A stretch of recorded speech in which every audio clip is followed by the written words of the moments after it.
I need to stand for fucking this one, I'll tell you.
Oh, I'll tell you, I'm fucking shaking. I'm so bleeding angry. Like I need to. I don't know what the fuck I need to do, but I'll tell you one thing.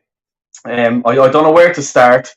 Well, I suppose I'll start with the fucking arseholes and fucking ages that think fucking Arteta's the manager. He isn't his fucking bollocks. And look at that fucking shite that was out there today.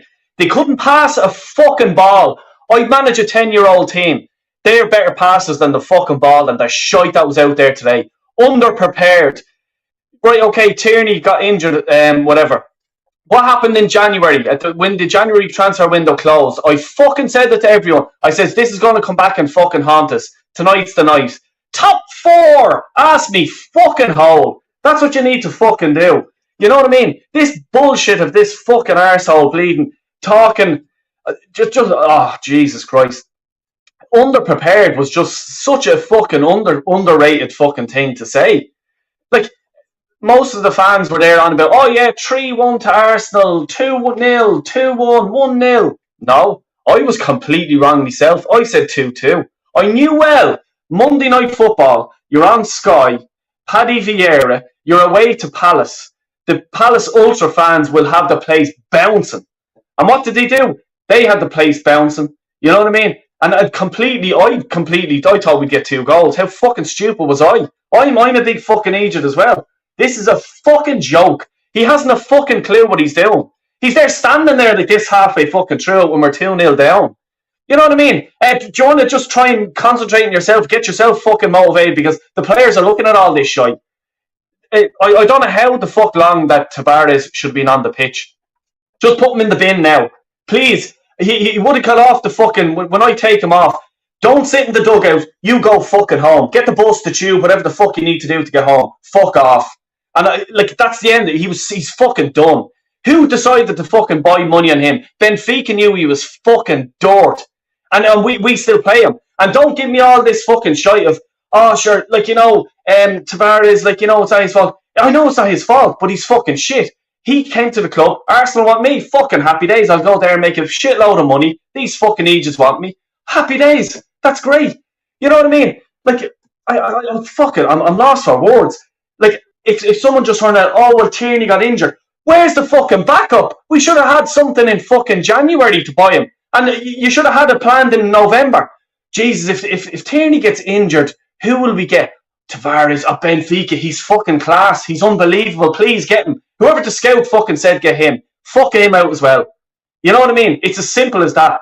Gabriel didn't do much today, but I can't fucking blame him all the bleeding time. You know what I mean? He fucked up for the first goal. Tavares was, I don't know, hugging your man. You know what I mean? For the second goal, my Jesus Christ. As I said, I manage under 10s. If one of them done what fucking happened there, I'd nearly, please, off the pitch, you're substituted. You know what I mean? Like, your man, the striker, just says, you always think that. You always say to the striker, just pretend that the defender isn't going to get the ball and you anticipate and run forward. That's what he done. He's straight through and goal. We had 2 defenders there. He just goes straight through and goal. Thank you. Even the first goal, your man's face when he seen the ball, it's actually coming to me. Head it in. Easy. You know what I mean? We'll start with Partey. Look, he's been playing well lately. Fair play to him. You know, he had a shit game today. As I said, don't want to hear this shit international bollocks. He was fucking flying everywhere. He was, yeah. And so was fucking your man Jordan Ayew, yeah. He was playing as well. You know what I mean? He came back and he fucking ran rings around bleeding us. Who else? Like, fucking Shaka. Fuck off. Like, he needs to fuck off now. He is fucking dirt. I don't know how the cunt gets in the fucking team all the bleeding time. How? Like, how? We're fucking Arsenal. Paddy Vieira sitting on the bench looking at our midfield going, holy Jesus, how much has this club fallen since I've left it? You know what I mean? Fuck me, man. And then Lacazette up front. I'm better than him. I'm not even a professional footballer. I'm better than him at this minute. He is fucking useless. And they're talking about giving him an extra fucking contract. And then Arteta getting another contract. Bollocks. Fucking bullshit. I'm so fucking sick of it. I'm just going to send this fella on now. And I don't think you're going to make me any happier here. What's the story?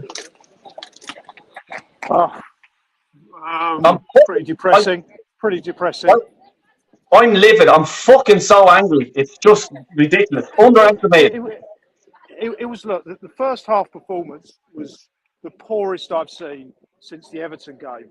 I mean, probably include the Forest game in that. With the Forest game, we had a bit of a shadow team, so I'm going to exclude that one. That was the worst performance since Everton. Since Everton, I think we've been doing really well. It kind of reminds me a little bit of my ex-wife, that performance. I married the most beautiful girl. Someone swapped her over on the honeymoon. I went and watched Arsenal against Villa. Someone swapped that lot over in the international break. It was absolutely hideous. It was like a completely different team. It was unrecognisable. From the first few minutes, I could tell that. I think everyone could tell that they weren't going to. They weren't going to win. They were just completely off the pace. They were fucking shy. Julian, he didn't have them fucking set up at all. They were fucking useless. And I don't want to hear international fucking strikes because Palace had the exact same. And I said it on my show. I says in January, I says they didn't have, they didn't sign anything like say, oh, if Tierney gets injured, who do we have backup? Tavares. He's fucking shy. Get him out of the club, Tavares. He's fucking useless. It's bad management and bad in Vinay and Edu. All right. I'm sorry. It's going to have to be a short one because I've got to do I've got to go on our TV now. But I'll try and get back on after I've done these and when I'm walking back to the station. Yeah. Cool. All right. Cheers. No bother. Talk to you in a bit. I'm just going to read a few of these comments. I need to fucking calm down here. Jesus fucking Christ. And Darren, sorry, mate. I was just looking at it. Where did you have it there? Arteta out. Yeah, fucking Arteta out. That was fucking woeful. Absolutely fucking useless. I'm so fucking angry. And people that say, oh, well, it's only one game. No, it's fucking not. Everton fucking slapped our fucking arse as well. You know what I mean? Having beaten the top 6 team, you know what I mean? Like, fucking get slapped all the time. Spurs are going to come to us, we're going to them. We're losing to them. 100%. I cannot see us, after that performance there, I cannot see us getting a result. And I'm fucking standing up, I'm not sitting down, I don't give a bollocks if fucking, oh, Jesus Christ, I'm just so fucking angry. You know, I'll go through a few of these comments. And I'm sorry if I'm hurting anyone's feelings here or whatever like that. I'm just so angry. You know what I mean? This top 4, yeah, we're doing it. Oh, Mikel, he's fucking brilliant. He's fucking not. He got slapped by Vieira today. Absolutely slapped around the place. Vieira, just cool, calm on the line. Standing there, telling his players, do this. The other fellas there, Albert, where are you? What'll I do? Fucking hell. That's no leadership, I'll tell you. Sorry, you have to do it this, mate. Yeah, I do. I seriously do have to. And I'm sorry the coursing and everything like that, but I'm just so annoyed. Tavares, Scottish League 2 level, mate. And do you know what? That's his level. It's 100% his level, Niall. Darren, sorry, lads. He's even fucking me camera bleed gear is fucking going wonky. We have been whining it for weeks now of these victories we have been good performances. Exactly. You know what I mean? And it just goes to show you, if you just put it to Arsenal, they're like fucking toilet roll. You put a bit of water on it and it's fucking useless. You know what I mean? We're absolutely just weak water, like, you know. Was an under 10s performance. Exactly. And I'll tell you, half the players that I would have been chucking them out. Come on, you're off. You know, gee, like how bad was the passing today? Was useless. Absolutely fucking useless. Like, Jesus Christ. Like, I don't know how many times Partey passed it to the other team and Xhaka, the two of them in centre midfield. All he just kept doing was passing. Lacazette is just holding the ball, turning, and the defender just takes it off him. My God, there's no even like drop the shoulder and go the opposite way or fucking slap him with your arse and go that way. You know what I mean? Using your head. You know what I mean? As I say, I'm training under 10s to be doing all that. Drop the shoulder. They think you're going that way. You spin and go the other way. It's not fucking rocket science. And I'm only a fucking idiot. I know nothing about football. I'm not declaring I do at all. I know nothing. Anto, what's the crack, mate? And sorry, big up Dave, Liverpool fan. Good man. Cheers, mate, for tuning in. Arteta, get out. Get Arteta out. Get him fucking out now. Exactly. You know what I mean? Like, this is where it is. Where's all the Arteta ins now? Like, you know what I mean? They're not, like, when I was just leaving looking at the telly there and you had Vieira and Arteta, and I'm just looking, wow, like, you know, there's a legend and there's this fucking clown that some young people think is a legend. He wasn't even a great player. You know, he fucking really wasn't. Oh, Jesus. You could tell after 5 minutes we would get beaten. 100%. That's it. Darren, I 100% agree with you. I think the first sort of shock came in when they wouldn't clear or whatever like that. I said, oh, the defence is fucking useless today. They're fucked. You know, all the Man United fans have come out in force over Arsenal losing. Sadly, it's a small minority, mate. Come here, look, we have them at our club as well. We go like beating if like, you know, teams we should be beating anyway. You know, and it's coming out. Sign him, give him a new contract, please. New contract, Mikel, my manager. Fuck off. You know what I mean? My manager. Ask me fucking bollocks. Go back and look at the 1989 season, yeah? Go back and look at the 91 season. Go back and look at the Invincibles. Go back to 2002, whatever. Go back there and have a look at them teams. Then look at fucking my manager. Arsene Wenger's first half when he was at Arsenal. George Graham. Yeah, look at them fucking managers. They're my managers. You know what I mean? Fucking my manager. Ask me balls, will you? Del Boy, apparently Arteta has improved our defence. Yeah. Unbelievable. Unbelievable. Jesus Christ. Yeah, Joanne, unfortunately, you'll have nightmares, I'd say. That boy, Del Boy, Laka lacks everything. Exactly. You know what I mean? He's done. Like, I don't even want to, like, I'll put my hands up again and I'll say, yeah, do you know what? Give him a year's contract. Like, you know, but come on, he's lost about 2 yards. He's not the player. And overall, if you summarise his transfer, like, you know, no, he's been average at best. You know what I mean? And even just what's after coming into my mind, my mate, Eddie Nketiah. Yay! Changing the game. That's it. Oh, I fucking said to Zach, my young fella, here we go. There's Eddie. That's it. We'll go up to bed now. It's going to be 6-3 to Arsenal. Like, seriously. We've Tyler Roll on the fucking in the bench because we've nothing. As I said, this is about the third or fourth time I fucking said it. This is after the January transfer window when we signed fucking no one. I knew well we're once our first team, one of them gets injured, two of them gets injured, we're bollocks. There's nothing on the bench to come on. You know what I mean? Nothing. Martinelli, when he came on, should have started. I don't know. He done a few things. I'm not blaming him at all, but they should have started him because what you should have done was like get them all hyped up and say Palace are going to be bouncing for this game. They're going to really want to fucking kick us in the balls, and especially Vieira.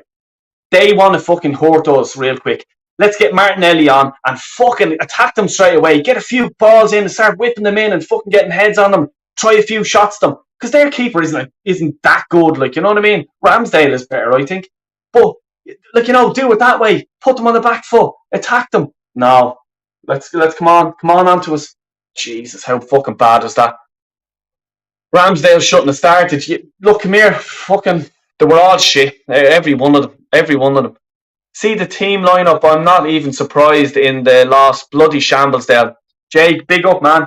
Yeah, you know, and I know Tierney and Pepe were injured, but Jesus Christ, you know, it just shows you we're paper thin. You know, and it should have been done in January. Sign a few players and then you add it in the summertime, and all the people that are my manager. That's what I'm going to call them, my manager. You know, so when we don't get in the Champions League, okay, and we're in the Europa League, when these players like Saka, Smith Rowe, Martinelli, Ramsdale, Gabriel, when these go on international duty, and they're talking to their international teammates that play for their Barcelonas, their fucking Reals, their Man Cities, Liverpools, when they talk to them, they're going to say, "What? Get out of that fucking club, will you? That bleeding Arteta's a fucking clown. We're on a Champions League every year, getting to the semis, getting to the finals, getting to the quarterfinals, challenging for league titles, challenging for FA Cups. Why are you challenging for Arsenal? You're not going to go and win the league next year. You may get into the Champions League. Nah, me bollocks, come to our club. We're in the Champions League every fucking year. You'll get a fucking fat load of cash every fucking week. What are you going to get at Arsenal? So then all these, like, sign on the contract. That's bollocks. There's no fucking respect for any club in the fucking world, let's say. But it's money. That's what these players are after. Don't be giving this, the Hale End and all this bollocks, or fucking Conley and all this shit. You know what I mean? The players do not have any fucking loyalty to any club. Once you start offering them fucking money, their agents get money. That's when that's what talks to them. Okay, so you can forget all this. The loyalty bullshit out the fucking window. You know what I mean? This fucking shit, because them players will be gone in about 2 years max. You know what I mean? We're not getting in the Champions League this year. I can't see it now, unless a miracle, unless fucking Spurs get slapped. I can't see us beating Spurs. That performance today was just fucking terrible. Gone on, say it, Del. Arteta out. Arteta fucking out now. Like, get him out now. Seriously, this is a fucking joke. And I don't give a bollocks. He looks cool on the line, and fuck off. He's fucking dirt. Like today, when you need your manager, when you need him, you need him to be tactical and fucking doing shit like that, or whatever the fuck, Ferguson's done and fucking Wenger's used to do in his first half, and George Graham used to do. Right, we need to do this. He's playing shit. He's playing there. How about moving him in there, take him off and bring him on? You know what I mean? He's just there like that. I someone actually sent me a picture. Look at Arteta. He's like that. What the fuck is that like? Do you have a fucking biting your nail problem, do you? Fucking arsehole. Arsenal for top 4, boy. Man United are not even any better, mate. Yeah, I know. United aren't. I think Spurs now are just going to run on. Someone has done him over. Yeah. No one haven't been done well. Yeah. Thrown top 4 away, mate. Exactly, Dave. This is it. This is what Arsenal do. We throw the fucking shit away all the fucking time. Yeah, look, I'm gonna open. I'll fucking. This is it. I'm talking. I need someone else to be angry with me and fucking say what they want. There, I'm after dropping it into the link. So whoever wants to come on, if you want to show your face, show. If you don't, fuck it. I don't care. I don't give a bollocks now. Julian's starting to see the light. Well, we'll see. He says he'll get back onto me, and if he does, he does. If not, I might do a stream or something with him during the week, and we'll have a fucking chat, because I'm done now. I was being calm and I'm respecting the guy, but I'm fucking done now. I'll tell you that. And I'm supposed to be meeting him on Saturday. I'm going to the game on Saturday. If anyone wants to give me a punch in the face, just give me a heads up beforehand. But yeah, look, I'd fucking here. I'm looking for tickets as well. If anyone, I'm looking for tickets, DM me if you have, please. Otherwise, I'm gonna have to scam me way into the fucking ground, which I will.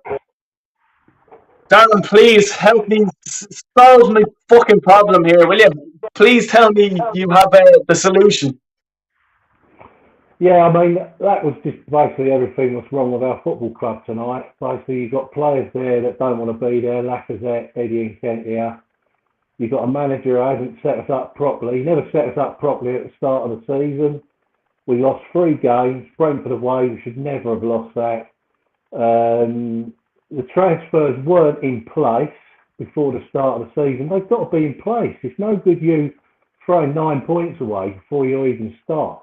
And that's just a great example of how this manager and this club ain't preparing us to play football. Never mind all the other merch drops and everything else. And it was just like the players believing in their own hype. And this is the damage what our supporters are doing to our team and club. They're overhyping these players. Oh, we're going to get top 4 and all this. Well, there's still 10 games to play, you know, and there's a long, long way to go yet. You know, it's such a shame because we have got the infrastructure, we've got everything there in place to be in the top 4 and fight on 4 fronts for 4 trophies: Premier League, FA Cup, Champions League, and Carabao Cup. But we're never going to do it because, I mean, all these performances we've had where we've won games lately, every one of them, we've winned it and we've won 1-0, we've nicked a 2-1, and you could see it. Yeah, it's like a boxer dropping his guard, you know, all the time. Eventually, you're going to get smacked and you're going to be put on the canvas, and that's what happened tonight. You know, we got it from the word go. As soon as that bell went, we just got bashed up by Crystal Palace. Ah, stop! Like, on. for fuck's sake! This club, respect them, great fans, great atmosphere in the ground, but they're a mid-table club. Mid-table club. Shouldn't be happening. Should not be happening.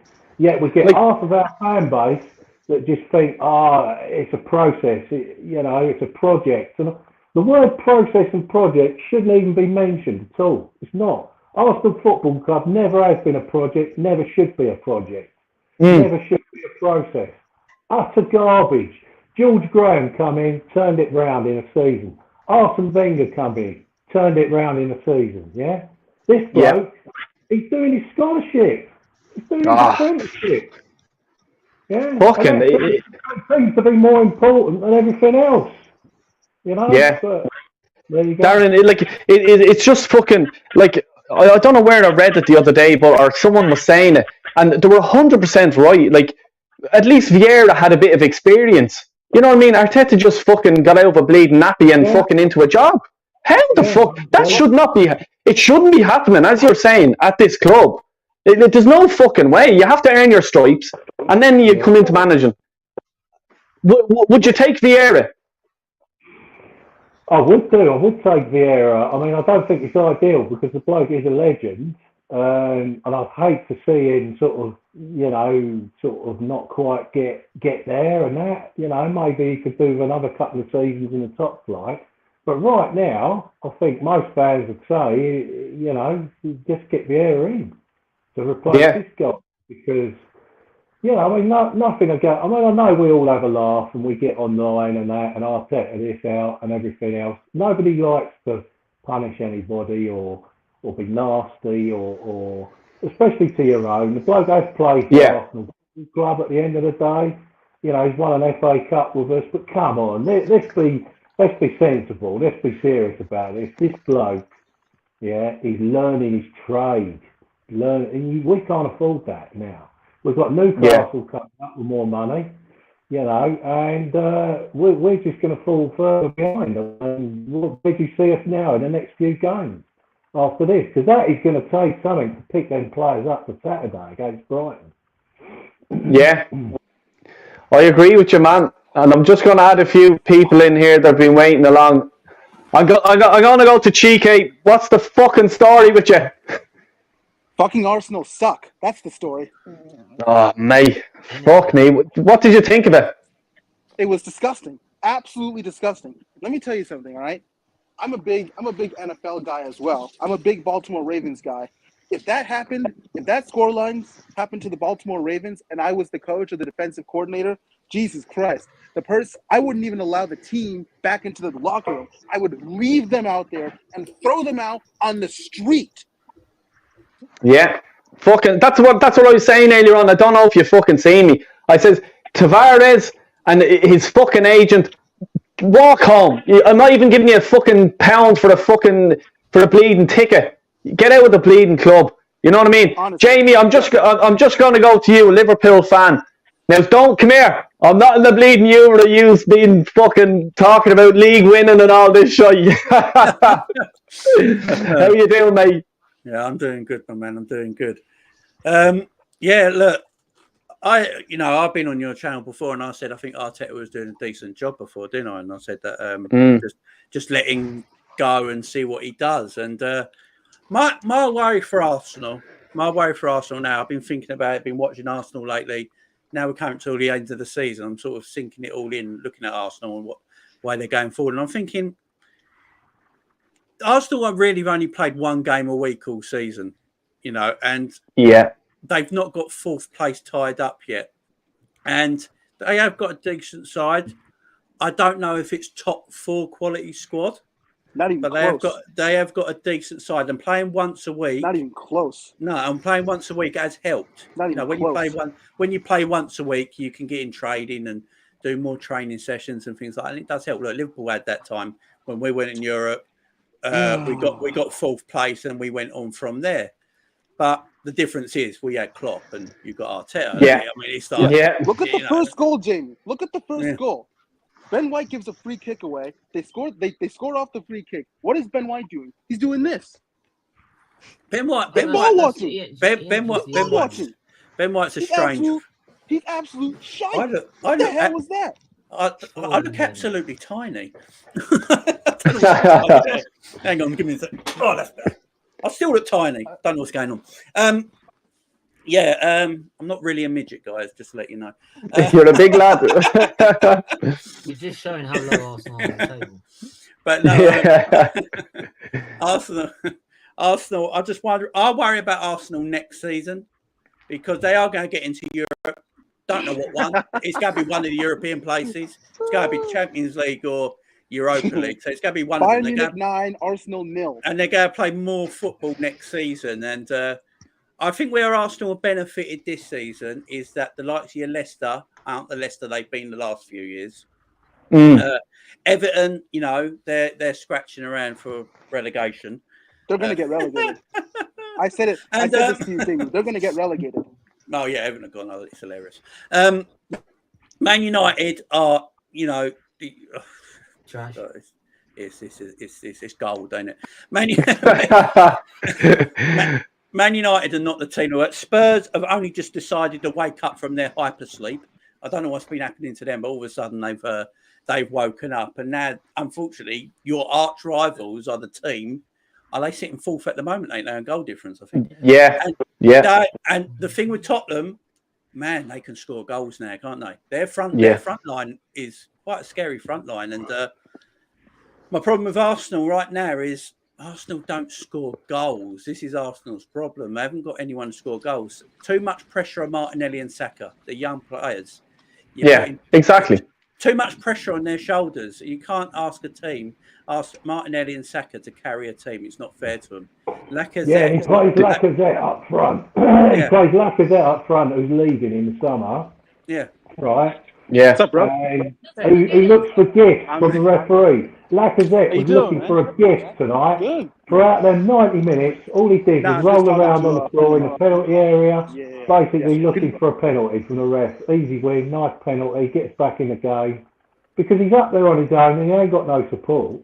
No. He's no good in the air, and Arteta's just putting him in, a person whose time is done at Arsenal, rather than Martinelli or someone else who could do a better job. Yeah. I agree. Gracie, I'm just gonna go to you there about see the way Jamie was sort of saying that Arsenal don't have European competition and stuff like that. And even now, I was thinking as well at the start of the season, I was there thinking, well, that's an advantage. You know what I mean? Over everyone else that's going for the top 4. How much have we fucked that up? Big time. I'm furious after saying we don't deserve to be top 4. We don't even deserve to be anywhere near the top 4. That was ridiculous. We were slow. We were sloppy. The decisions were wrong. The team was wrong. Our bench was rubbish. We weren't physical enough. We weren't trying to even attack them. And when we did attack them, who was there to finish it? Nobody. Yeah. Nobody. Every time, Saka does the same crap. Every time. And I've said it for weeks. Every time he cuts in, tries to go for glory, tries to score the same goal. Sometimes he'll get it, sometimes he won't. If he can't get in, he'll play it to the line where he loses the ball. Every time. And then you got Lacazette, 2 high balls. He's too short. He can't header it. And when he does try to header it, he misses anyway. He can't kick it, to be fair. So He can't kick it. He can't header it. So what's the point of even being on the pitch at this point? What's the point? You know? And why didn't Martinelli start? When he came on, he made an impact. I Not love like it did Martinelli. much. Yeah. But- I'll tell you what, he's going to Liverpool. Go on, Gracie, I sorry. don't blame him. I don't blame I'll tell him. you one thing. I Let would me say leave. one thing. Let me say one thing. I put a comment on the football terrace a little while ago, and there are these two people who I won't name who, and they were Name telling me that Arsenal making top 4 was absolute rubbish.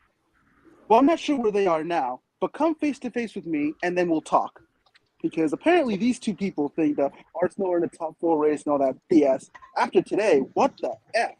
Jesus, I mean, my life almighty.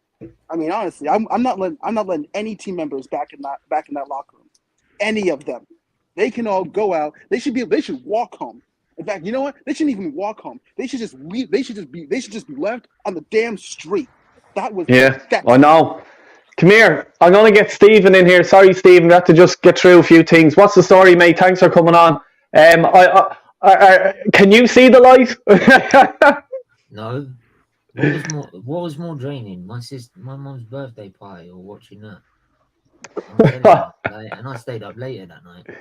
That was absolutely diabolical. I'm telling you, I could have driven to Selhurst Park and I could have played better. And you've got, like you were saying earlier, you've got Arteta sitting in. Well, the system don't work, so what am I supposed to do? Right? Because you've got a man in the opposite dugout that knows what he's doing, he's tactically aware, and if you try to do anything, he'll change the game. Right? What did Arteta do at any point in that game to change it?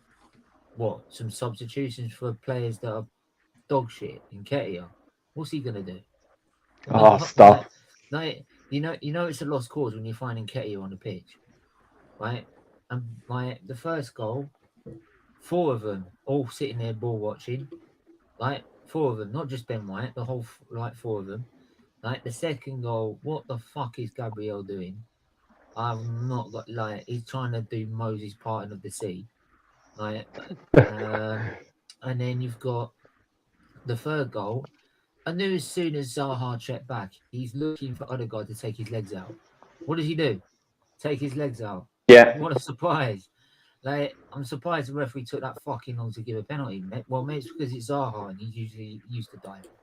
But that one was definitely not a dive, and it definitely deserved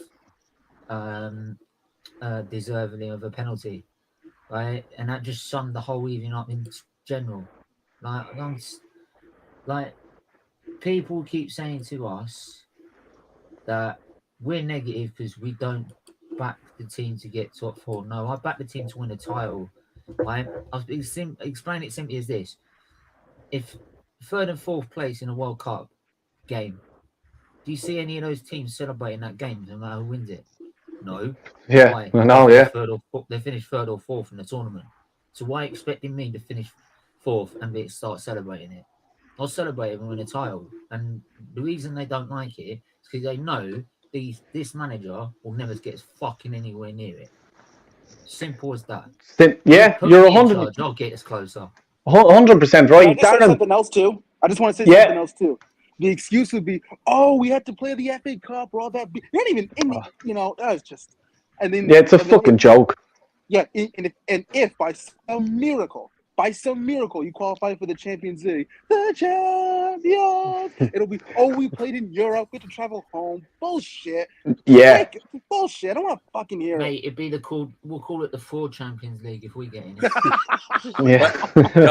guys, I know you won't get other people on, and I'm not the Arsenal fan, so I'll drop out. Yeah, neither am I. Gracie shouldn't go anywhere, so you stay there. Yeah, I'll drop out too. Jamie, thanks, guys. Here, just give out your fucking shit that you want to get out. Jamie, go for it.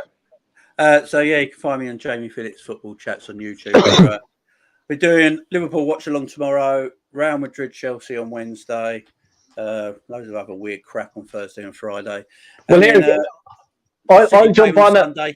I'll jump on for the weird shit on Thursday. Also, Jamie, we gotta do something. We gotta do a Liverpool City preview. Yeah, of course. Yeah, we will. I mean, I've got to make one this week, so I'll find the time to do it. Probably be Weird Shit 100%. Thursday. So look out for Weird Shit Thursday. So Okay. Yeah, guys, DM me, Jamie, right? We'll do something, mate. Will do. Peace out, guys. Cheers. Thanks for coming on. No Thank worries. you. Cheeky, do you want to do your shit? Yep. Arsenal suck. I'm going 3-2 City at the weekend, and the excuse for this 3-0 to me is that we played Champions League or the FA Cup or all that BS, and I'm just like, just cry me. Just you know what? Just I don't even know what to say. I'm just oh my god. I'm not gonna say anything more. Absolute nonsense. Yeah, look, thanks for coming on, mate. Appreciate You're it. very welcome. You're very welcome. Take care, pal. You too. All the best, mate. Josh, what's the fucking story? I'm pissed off of you. Yeah, I'm good. How are you? It's good to come on, man. What are you saying? Yeah, no, it's great having you. I hope you've been doing well and stuff like that, and I know you're studying and all that, and you're giving it loads, and hope you're doing well, mate. So what do you have to say? I don't fucking know. I haven't talked about football in so long. Anyway, fucking bullshit. Really, it was actually. I knew, like someone said, first 5 minutes. I saw we were all over the place, and then I was like, even before the game, it's just something with Palace here. They're just on it, always on it against the big teams, and then we just didn't start well. Tavares was all over the place. It was just a shit show, wasn't it? It's just a shit show. And now, I don't know, man. Tottenham have the momentum, don't we? Tottenham have the momentum, and we have a tough run. We have a very tough run. I don't see this. I don't see this ending well. I really don't see it ending well. No, either do I. Darren, what do you think is next? Like, what's the story? Like, I'm going to the fucking Brighton game. With that performance, you'll see Del Boy fucking coming onto the field and fucking. I'll probably do something stupid. No stewards will be fucking stopping me. And the Emirates can fucking do one. I don't even like the fucking Emirates. Save your credibility and your energy for when Arteta gets sacked and we get a proper. yeah, I suppose. Yeah. What do you think's next, mate? Well, I mean, they've just got to keep going. But the problem is now, as we can see tonight, you know, as soon as we lose one or two players like Tierney and Martinelli was on the bench, and I don't know why that was, but obviously he was on the bench and not in the starting lineup. And as Gracie May said, when he came on, he looked more threatening than anybody did, you know, when he came on. And you just got to ask yourself, why is he not playing up top? You know, when he can be a proper threat rather than someone who knows they're probably going to be sending their best mate who's gone to Barcelona in the summer. You know, I mean, he'd probably like that, Lacazette. If you said to him, go on, sit on the bench, put Martinelli in. But see, Arteta, it takes an apprentice to know an apprentice. And Arteta just wants apprentices all around him. Because then he's a big fish in a little pond. He's a big fish in a little pond, right? Our squad is a little pond. It ain't going to be fighting on four fronts. It ain't going to be going for the league title, Champions League, FA Cup and Carabao Cup. We used to have a club and a team and a manager that could fight for all them four trophies. We ain't got it. We ain't got anywhere near it. Yeah. So what's next? Just try and take every game as it comes. Try and put as many points on the board and just hope that, you know, people vote with their feet, don't go to their own games. I know that ain't going to make the Cronkies bankrupt, but hopefully it might send a bit of a message across the pond that perhaps they need to get rid of him. And I'd like to think they were close to getting rid of him when he was trash earlier on in the season. But who knows? Who knows, mate? Gracie, if he doesn't get top four, will they sack him? I hope so, but I very much doubt it. I made this point earlier, right? And how come that when it came to Arsene Wenger, there were protests, there were this, there were that, right? Arteta, you do that to a manager that's been there over 20 years, but you won't get rid of this guy who's ruining your football club. Wake up, people, because that is disgraceful. Josh will agree with me. A-levels is less stressful than watching that. I can't lie. It's not. It's not. It's actually not. I don't know. It's still shit. Don't know. A-levels It's are getting fucking close. shit. No, I don't. Getting close. It's a joke. It's an absolute joke, and I don't get angry over watching this all the time now. But that game today, It's fucking like the I'm wrong nerve. like I still haven't cooled down. By the way, like the only reason why I'm not staying, so I'm just listening to you guys. I'm still like, oh Jesus Christ, I'm just so angry. Like, you know what I mean? And here, I never actually say this in my program, but I actually am. I'm trying to hit the 400 mark, baby. Come on, you know what I mean? Static told me to be positive and go for it. Yeah. So if you're not 400. subscribe. No, boy, 400. Yeah. Going for it, yeah. I'm not too far off it. 400. Wow. Cheers, mate. I Yeah. think I'm stuck on like 250 or something like that. Because I ain't. But once you I'm on get 511 now. You just got to keep going. Oh, jeez, you're a legend, I'll tell you. No, it's going quick. Yeah. Stephen, I'm going to go to you, mate. A-levels are in like 7 weeks, man. I'm stressed.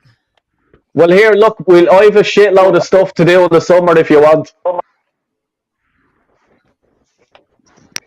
Stephen, how do we get Arteta sacked? Get relegated. Kidnap him. I don't know. Hit squad.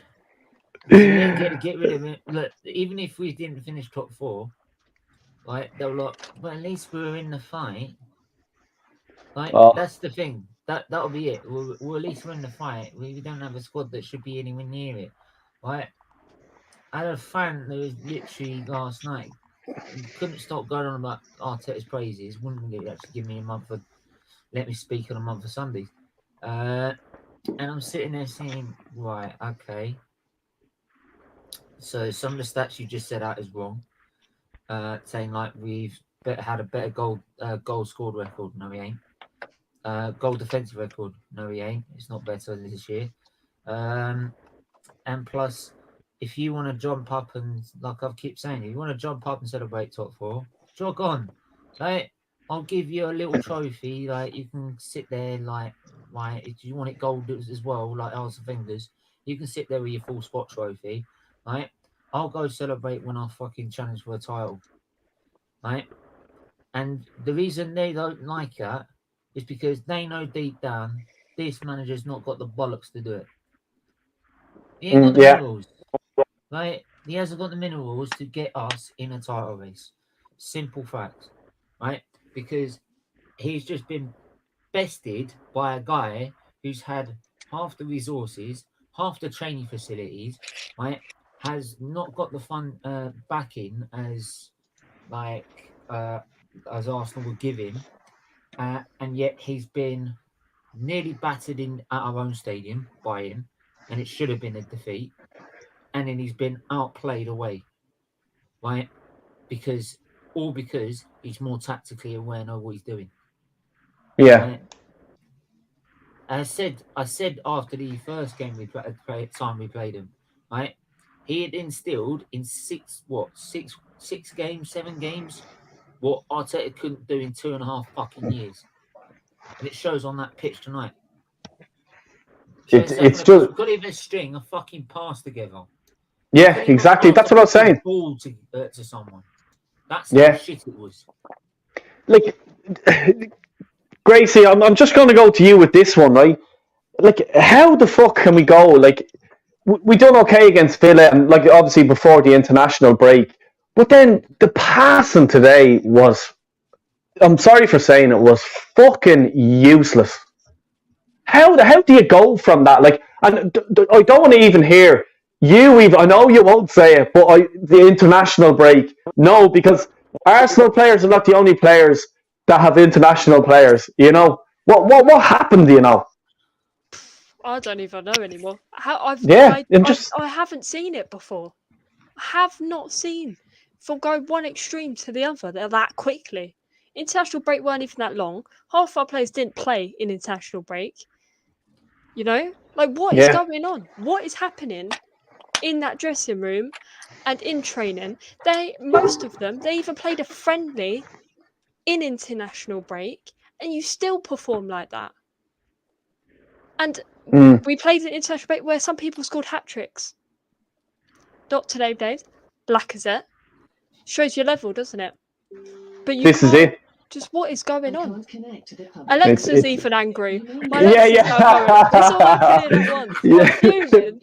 She's even wrecking the gaff, Alexa is, yeah. I just don't know We're- where we even go anymore. I told a few people I'm fucking breaking the internet tonight. It's broken. Great, Gracie, I know you. It's where you ask. It's where you ask. It's where you ask. Alexa. Alexa.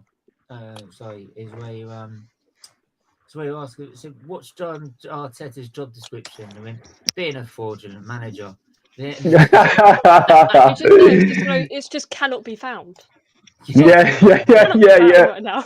No tactics available. Come here, Gracie. I know you have to hop now, so do you want to just? You're going doing a few fan cams at Lee and stuff like that. So do you want to just give a shout out to your channel and stuff? Yeah, just find me at Gracie May. I'm on my road to 600 now, which is pretty crazy. Oh, legend!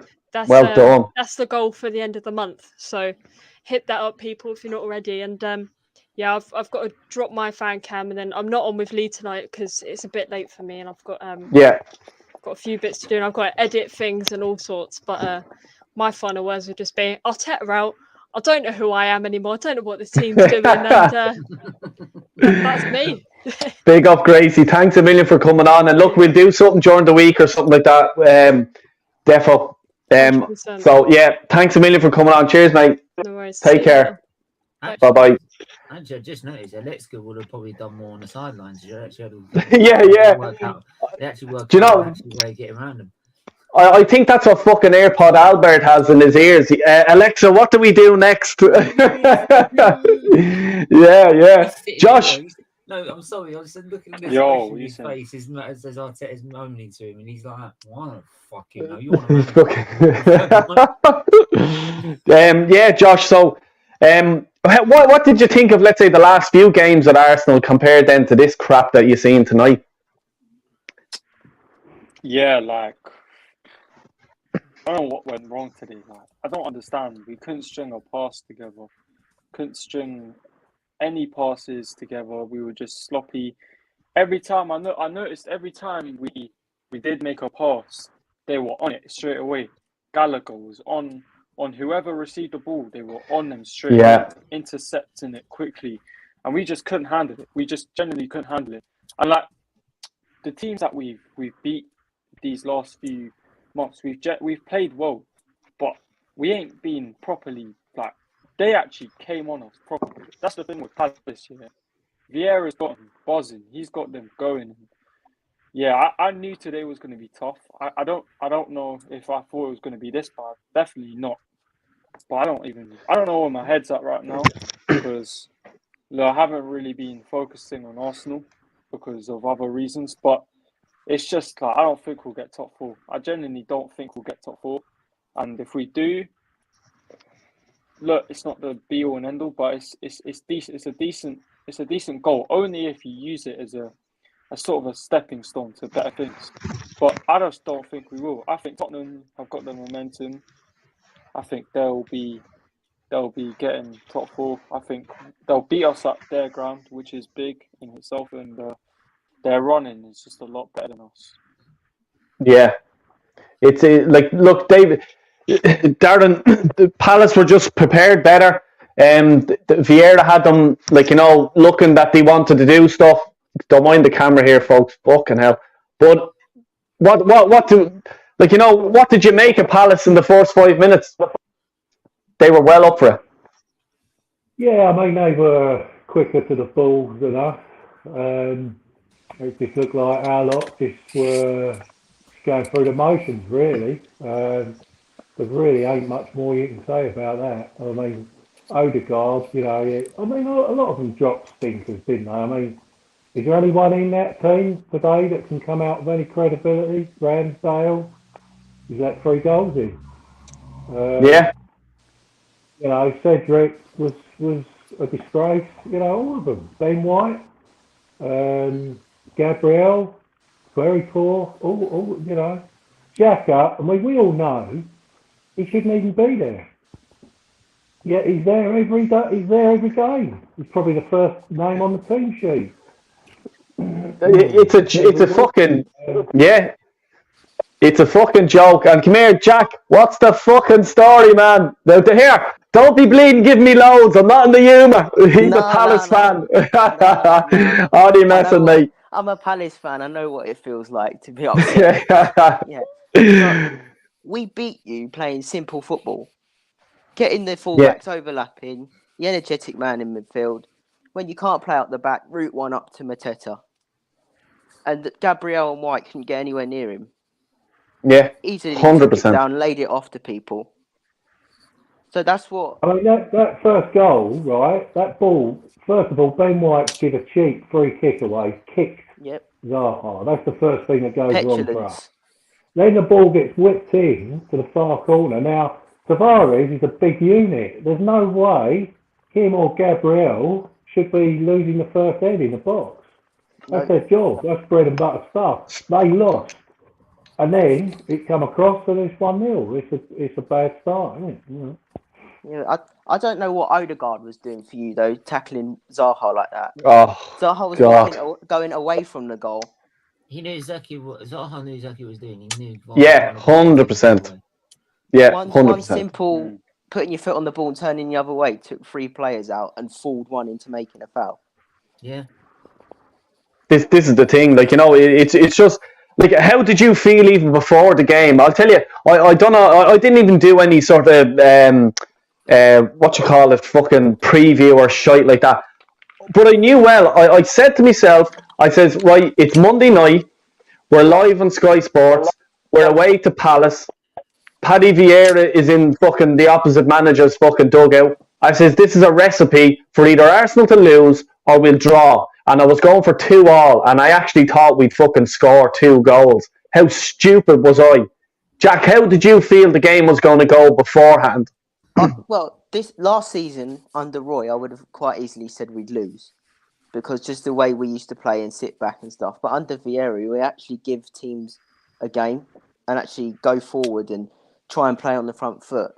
And I know that, well, the old Arsenal, not too much this one, but if you be physical and knock them about a bit, you can body them out the game. So I actually, before the game, was quietly confident because I see a lot of Arsenal fans saying, no Zaha, well, there was a chance that Zaha wouldn't be playing, but there's no Elise. But I was like, we didn't, when we drew 2-2 at the Emirates, we didn't have them.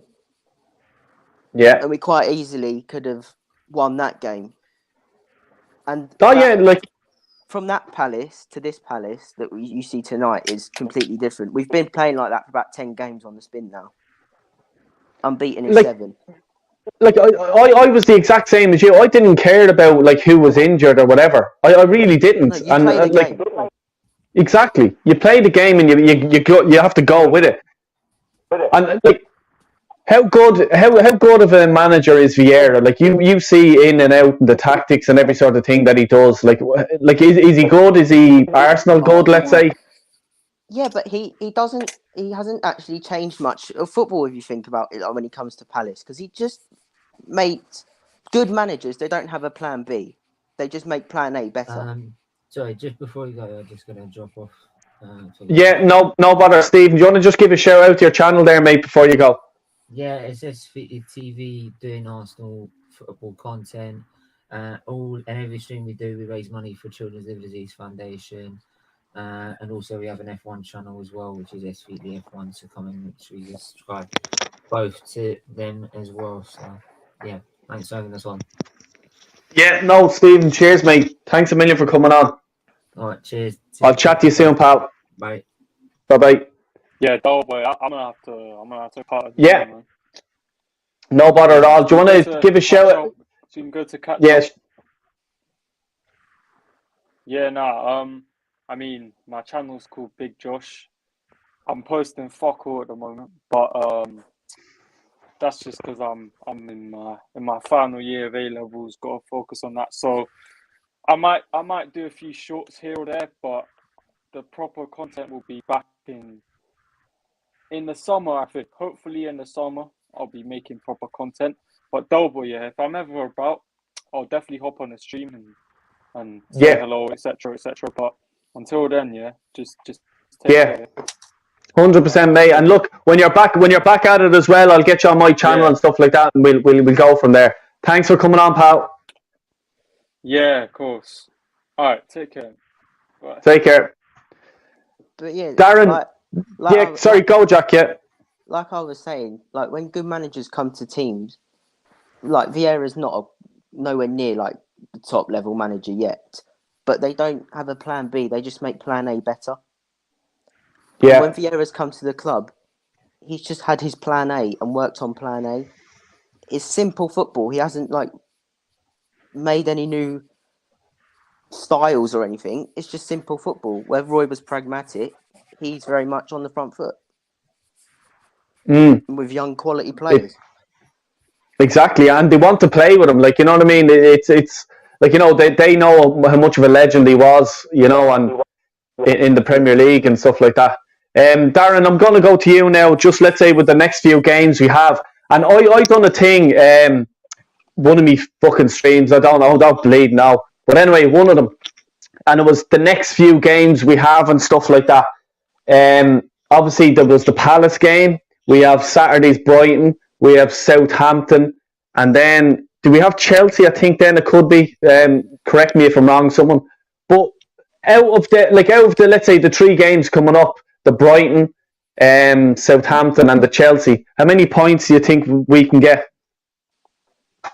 Well, I mean, Brighton 3 points. By rights, we should get 3 points. But if we play like we did tonight, then a draw or defeat is on the card. I don't know if Tierney will be back. I don't know if Tierney will be back then. Southampton away, again, that should be a regulation. 3 points for us. Get back in it. I suppose the fact that we play Brighton before Tottenham play Aston Villa away on Saturday would, and this is putting a real positive spin on things. If we could beat Brighton at home 3 o'clock, we would go 3 points above them on the same game. So then we might have a bit of a patch-up job. But after you look at Southampton after that, we've got Chelsea away. Now, before this shit show tonight, I actually thought, do you know what? If Brentford can go to Chelsea and win 4-1, why can't we? At least win. But not on that showing. And I'm afraid Arteta now, his credibility, whatever credibility he has, I mean, in that dressing room, is damaged again. And the more damage that he gets to his credibility, the more little these false dawns we have where we win about 6 or 8 games and everyone thinks we're going to be the next Bayern Munich. The more of these little damages to his credibility in the players' minds, I think they won't be what they should be with him. And I think we could see a collapse. We could see a 7th or 8th this season, especially if we pick more injuries up, you know, to more key players. I mean, this was just without Tierney at left back. I mean, Tavares is just he's levels of like championship or he can't trap a ball. You know, he's like you're just waiting for the next mistake out of him. And to be let's say we have to rely on him at left back for the rest of the season, I think everyone can kiss goodbye to top 4.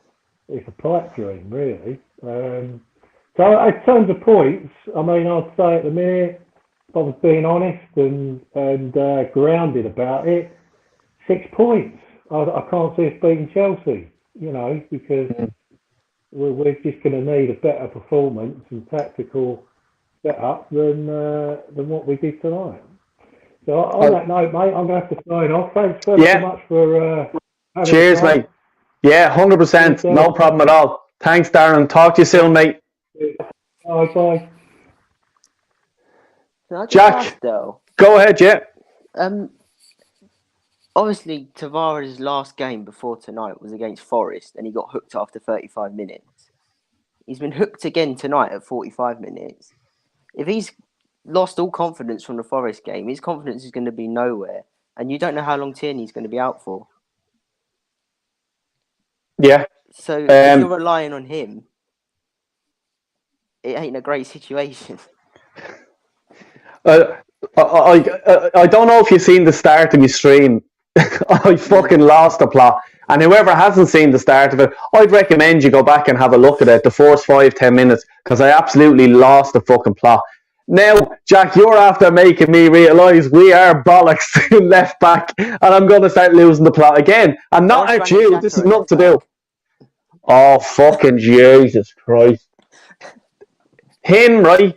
And I'm saying this, if there's any Arsenal clubs there, or anyone in the club affiliated with Arsenal, right? I drive a big, huge van and a fucking diesel and fuck bleeding all this global warming and shit like that. Because what they're doing in Dublin, they're fucking destroying the bleeding streets. Cycle lane here, cycle lane there. Fuck off. But what I'll do is I'll buy an electric fucking scooter and I'll buy a man bag. And I don't associate myself with any of that shit. And I'll give fucking Shaka and I'll give fucking Tavares a fucking backer on the fucking electric bike, and I'll send them anywhere in fucking Europe they want to go. I'm sick of these shit fucking useless fucking ages at the club. Do you know what I mean? And Jack, you're a guest on the channel. You don't need to be hearing this, mate. I'm sorry. But like, Vieira just had it. He knew well exactly how to control Arsenal, how to, just put it to them. You know what I mean? And that was good managing today, what he done, you know? We made, that was probably the worst game, and it is up there with the Nottingham Forest game for me, of the worst games of the season. That was Palace's probably best game of the season. But yeah, this is what we do, and Lee Gunnar always says that we offer gifts. We offer gifts to everyone. Everyone have a gift. Palace got their gift today. Where can yous come this season? Well, we're currently 9th at the minute in the league.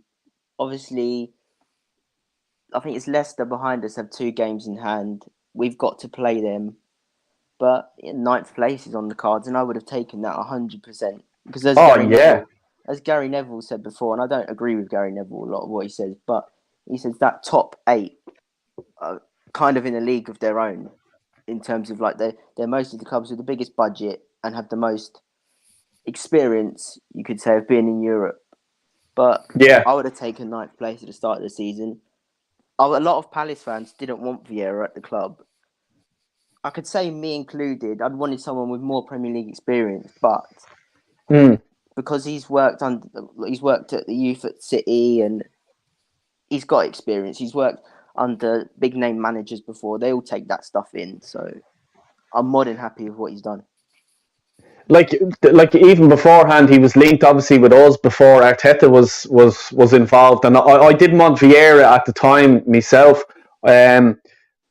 Look, if you told me that Arteta was going to get the job, I would have said no. I'd actually rather get Vieira, because at least he learned his trade. Experience. Yeah, he was in America, he was in France, he's in England now. He's going about it the right way. You know what I mean?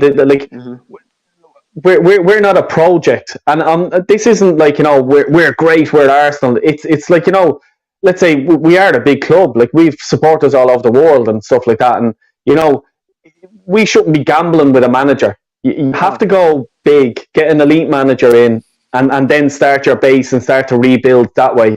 You can't just go with a young manager and hope. Let's hope this kicks in. You know what I mean? Man City wouldn't get David Silva as manager, or Liverpool. Exactly. Liverpool wouldn't get Jamie Carragher as manager. They go for the big name appointments straight away. Even with Liverpool, you can see what they're doing. Stevie G is going to be the next manager. You know what I mean? He goes to Rangers. He's at Villa now. He's in the Premier League. He's learning his trade. He's doing okay. And then he'll probably get the Liverpool job when 100%. Klopp decides to step in. And that's the right way to do it. Liverpool, I'm sure, could have went to Stevie G and just goes, look, mate, go and get experience. Go to wherever, Rangers, whatever. Come to fucking Villa. When Klopp is, let's say, hanging up his fucking managerial coat in a few years' time. Yeah. And his fucking glass jaw. We'll definitely take it on, But look, as an outsider looking in, what do you think is next for Arsenal? We have Brighton at home. I'm going to that game on Saturday. I might have to wear a balaclava. I might have to wear the balaclava now because all the Arteta ins. Yeah, There the he Arteta is. ins. There's Get the him. Irish man. Get him. Yeah, get him. Yeah. I just go, me speaking no English. you know. But Me, what Arteta. next? Yeah. Arteta, yeah. But you should do Brighton, no problems. But the only problem with that game is a potential banana skin, as is every game in the league. But Yeah. they've lost 6 or 7 on the bounce, which makes me smile. But you should do them, no problem. But it's just the game that you have in hand is Chelsea, and Tottenham is going to be the decider, I think.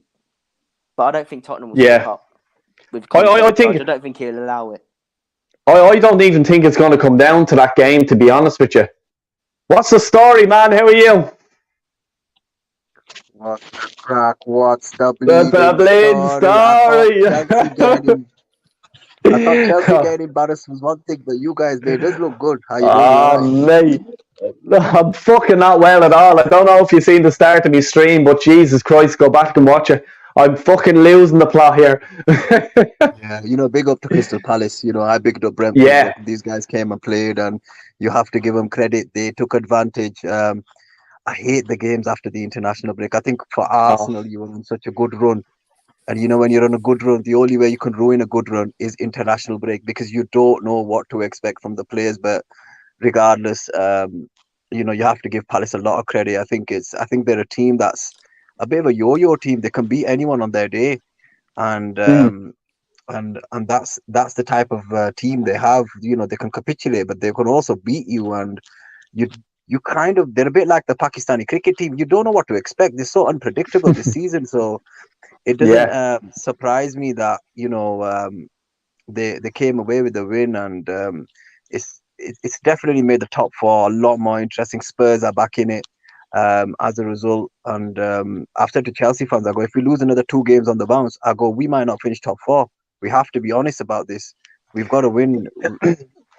I was expecting Chelsea to beat Brentford, and I'll be honest with you, I was expecting you guys to beat Palace, but then someone said to me there's an international break. I was like, bloody hell, this is the worst time to have an international break, business end of the season. But you know what? I hope Arsenal fans don't look too much into it. I think overall you've had a fantastic season, but it wasn't your night tonight, and you could just tell it wasn't your night, and everything was going for Palace, and you have to give them credit. And I think you guys will bounce back, but I think it's definitely a fantastic result for Crystal Palace, who are now, I think, they're 9th as a result of that. They're overachieving, and I think Arsenal are overachieving as well. And it's just one of those games where you have them throughout the season, you lose, and Chelsea got battered 4-1 by Brentford, so I feel what you guys are feeling. So I wouldn't look too much, because I think the players will feel it tonight. When they go home and go to sleep, they'll just be like, you know what, we did not turn up. And when you don't turn up, the other team's going to take advantage, and that's what Palace did. And credit to them, But I just hope Arsenal fans don't take this personal tonight. I think there's a lot more to play for, and I think you've got you've got a lot of space in between your fixtures in terms of recovery rate. So I still think Arsenal will be top 4. Jeez, I can't see it. I just can't, look, it's probably, I was thinking when news lost the weekend, I was just there, right, geez, if we can get a result here, we'll put pressure on Chelsea big time, and that's what would have happened, and Chelsea then would have been looking over their shoulder, but Chelsea were big winners as well tonight, with that they can sort of ease off a small bit, but Spurs are coming strong. But see, the thing with Spurs is, they might lose to whoever they're playing next week. I don't even know who they're playing, but they get one good result and then they get slapped. Like with the Man City game, they slapped Man City, and then they go and lose the next game to Burnley. Was it, or something like that? Something silly like that. Yeah, I think with Spurs, you kind of don't know what you're gonna get, because I think Antonio Conte can do so much, but then they usually, when they win, they win pretty comfortably, and when they lose, they usually get slapped up. So yeah, I think it's definitely in Arsenal's hands, but it seems as if that North London derby is definitely going to be a big game for both clubs. I don't think Spurs have got anything else to play for. No, they're not in any cup competitions from what I recall. So I think it'll be very interesting. Chelsea, I think Chelsea at this moment in time are probably in the worst position because we're still in 2 cup competitions, and we're looking to secure top 4, and he changed his formation, which I was just like, what are you doing? It's business end. Stick with what you know, and we've seen that we can't play 4-3-3 with Rudiger and Silva.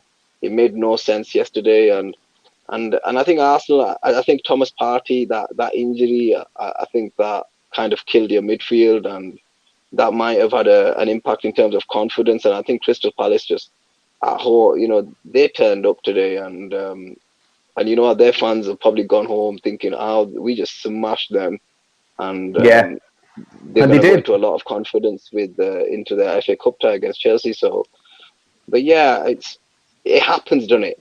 It's one of them. It happens, man. It happens. Yeah.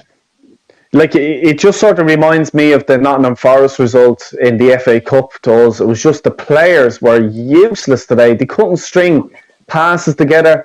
They couldn't, they couldn't create much. You know what I mean? It was just very frustrating from, let's say, as you said, before the international break, they were playing well. The confidence was flying high, and it is the worst time when you are flying high to have an international break. How did you what happened Tuesday weekend? What was the sort of main cause? Was it Tuchel's bad management, or who are you guys blaming? Yeah, it's a combination. Obviously, he played 4-3-3, and we're just like, what are you doing? It didn't make any sense. It didn't make any sense to me that playing 4-3-3 was a good idea. But then, apart from Ziyech and maybe one other player, the rest of them were below average. Lukaku came on, tried to do something. It was bad all round, and it brings you back down to earth, knowing that, we just got slapped 4-1 at home. Now we have to be very careful. We've got Real Madrid on Wednesday, and we're going into that fixture without any confidence. Now, I look at these international fixtures, right, and obviously, fair enough, you play for your country, it's a big deal. But when you come back, you don't need to play free. You don't need to play this free-flowing football. Just play dirty football, play defensive football, and just get a victory, because it's about confidence, and then you build again, because none of our managers would have had a lot of time to spend with our players. Now, as a result of that, why are you playing your normals? It doesn't make any sense to me. And I look at it from a Chelsea perspective. We play shit football anyway. We do not play good football anyways, but we play football that we play winning football. That doesn't mean it's attractive. And I don't understand why he changed his tactics. It doesn't make any sense to me. And, Timo Werner came out in the past few days before this week, saying he loves it in Germany. He likes the tactics in Germany compared to England. That should kind of tell you that, look, he's gone. His mind has gone. He doesn't want to play for the club, which is fine. You better don't start him. Do not start him. He doesn't want to be there now. That kind of tells you everything. Like, he wants to go. If you're a top world-class manager, you say, right, you're being benched. You're being benched for your comments. You should not have come out and play somebody else there. And as a result, when a player says something like that, if you're a manager with something about you make that big call, like Arteta made it with Aubameyang.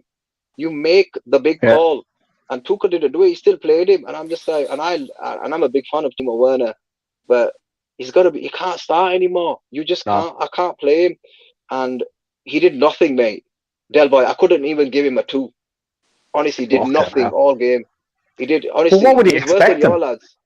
It was worse than your lads tonight. He was worse. He was worse, mate. And it's not only him. The midfield, Loftus-Cheek. Oh my God, we need to have a conversation. Don't we? Oh my God. He is not good enough for Chelsea. He should be binned. Put him in the bin.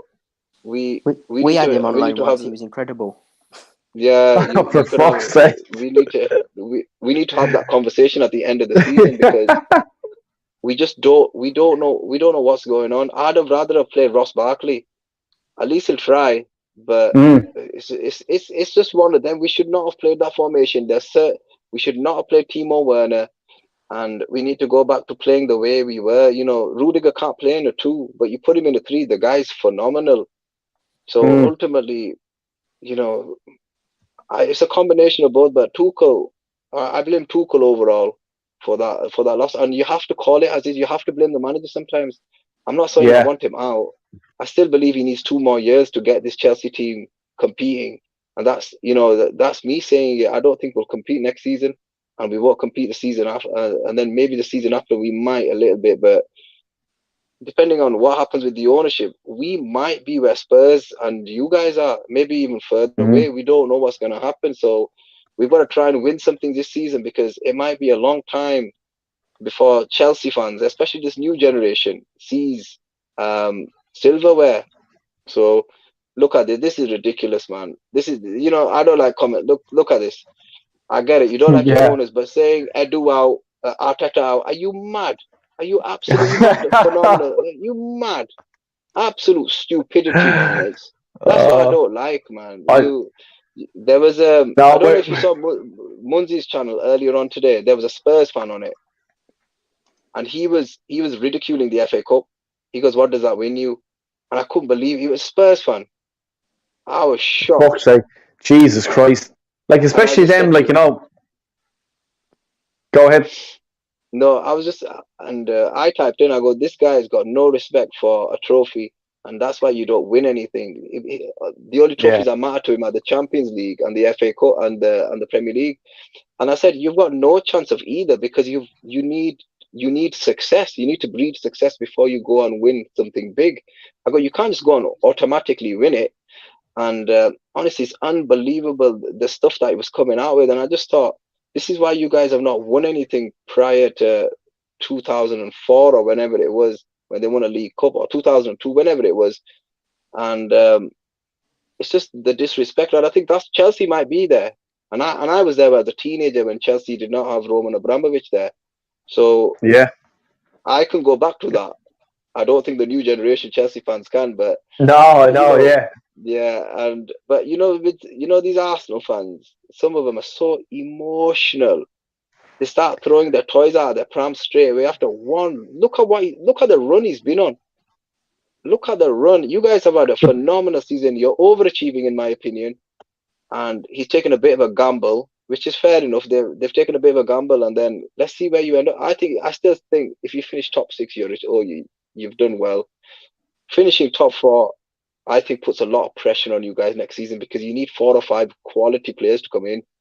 And can Arsenal get 4 or 5? I think you'll get 2 or 3 maybe, but it's things like that. I think you need time, and I think Arteta's doing a wonderful job. Yes, you got beat today, it happens, but overall, 4 or 5 games, probably not the greatest, but look at the results and look at the young team. Look at the foundations he's setting.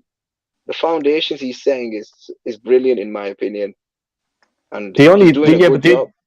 The only thing is, like, he's not even beating the top 6 teams and stuff like that, and it's just, look, I don't even want to go into it tonight, being honest with you. Like, you know, it's just there has been schoolboy errors, and, like, you know, with the likes of Edu and stuff. Like, why did they sign a striker in January?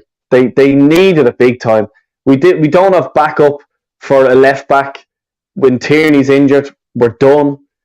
Cedric Suarez, when Tomiyasu got injured, he's been playing okay. He's been doing a job. But what happened if he gets injured? We have no cover, and that's the big thing. What Arsenal fans, like, you know, are sort of going, right, we may have a good forced 11, but if we get an injury, we're done. And I think today was an example, season, though, isn't it? I think that's for next season. I think also when you look at some of the performances, especially the Man City performance, where you should have won the game but you didn't, and you know, I think I wouldn't judge you guys after the international break. Like, I don't judge Chelsea after the international, because I know what could happen, and it happened.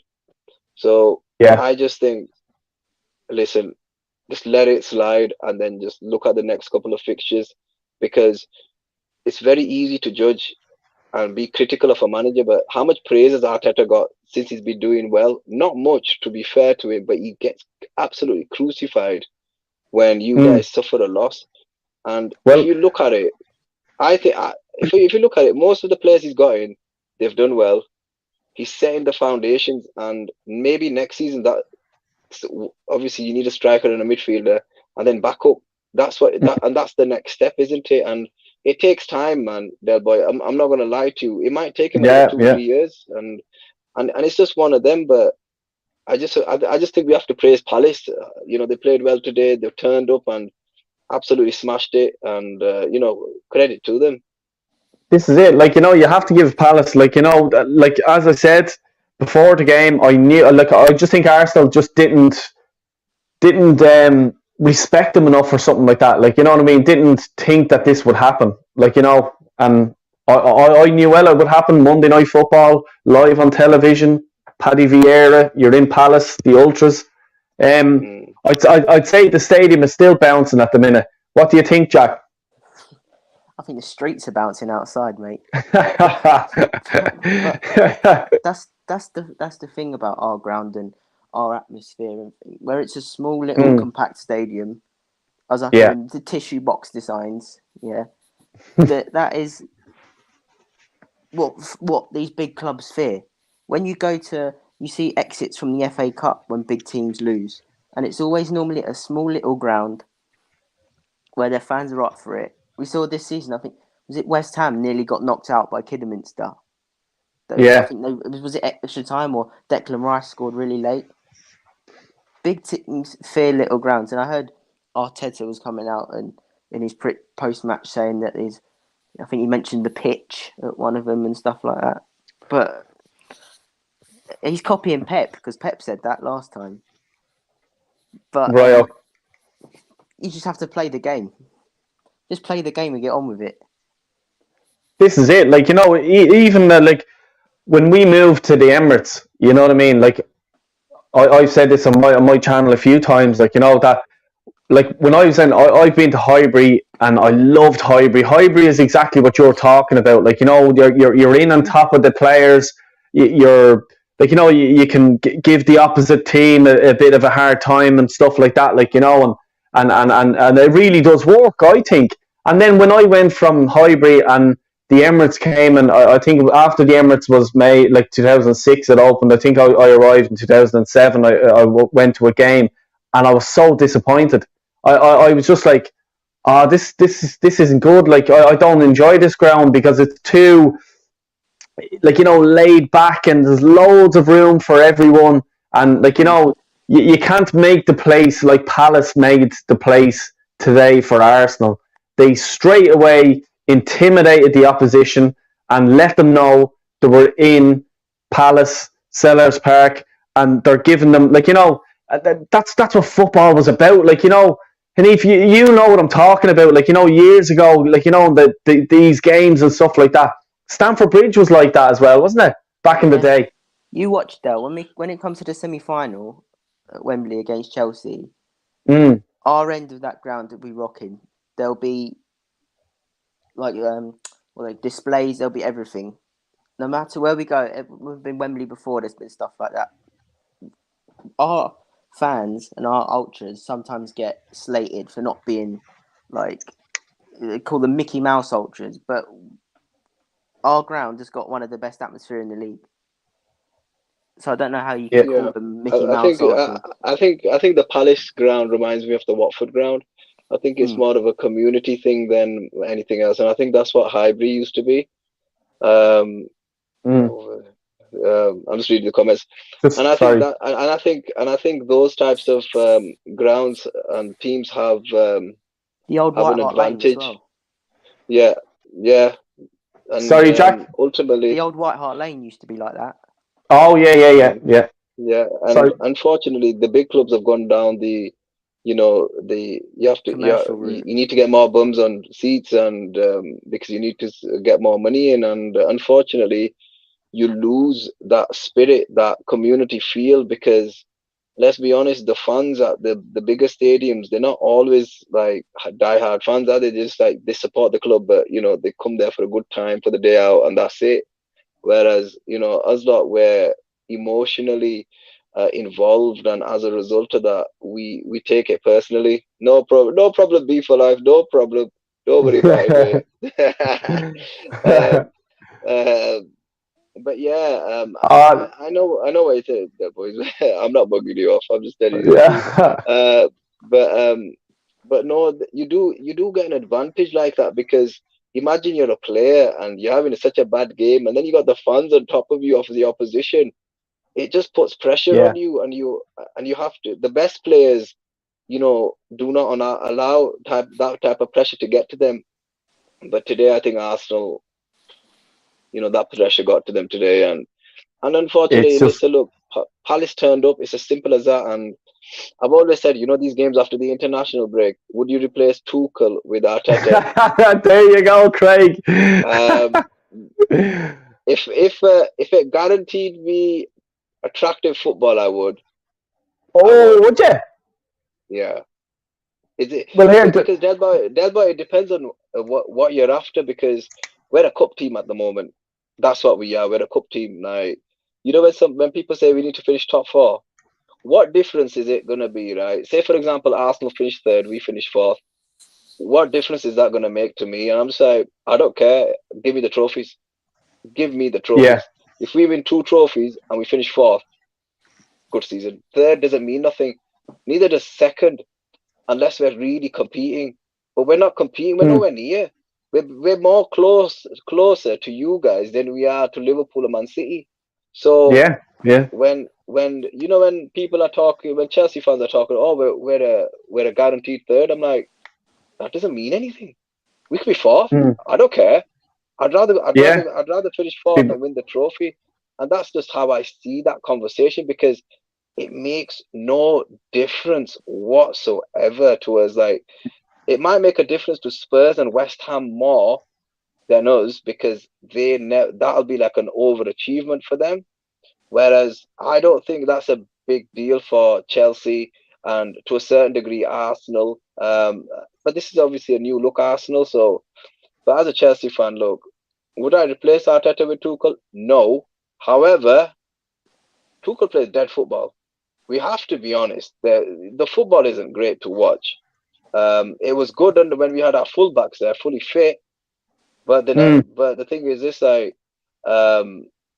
especially Ben Chilwell, he's never fully fit. But you would take shit football when a Champions League win, surely.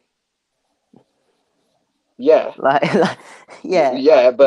But Jack, surely I'm allowed to watch attractive football against the bottom half of the team, bottom half of the league. Am I not allowed that? Like, honestly, No. Jack, I've seen shocking. Listen, Arsenal in the last few months under Arteta play better football than us, and I'm worried about when we play. I think I don't know if we've got Del Boy. Are we playing you guys still? Have you got a game like that? Yeah. That is your game in hand. Yeah, so I'm not looking forward to that as a Chelsea fan.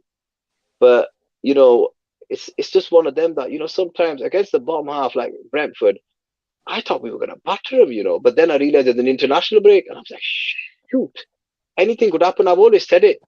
After an international break, the big teams are there to be got at because you don't know what condition those players are coming back when they arrive back, and that's not a good enough excuse. But just play dead football and play 10 at the back and just get the win and then build on that.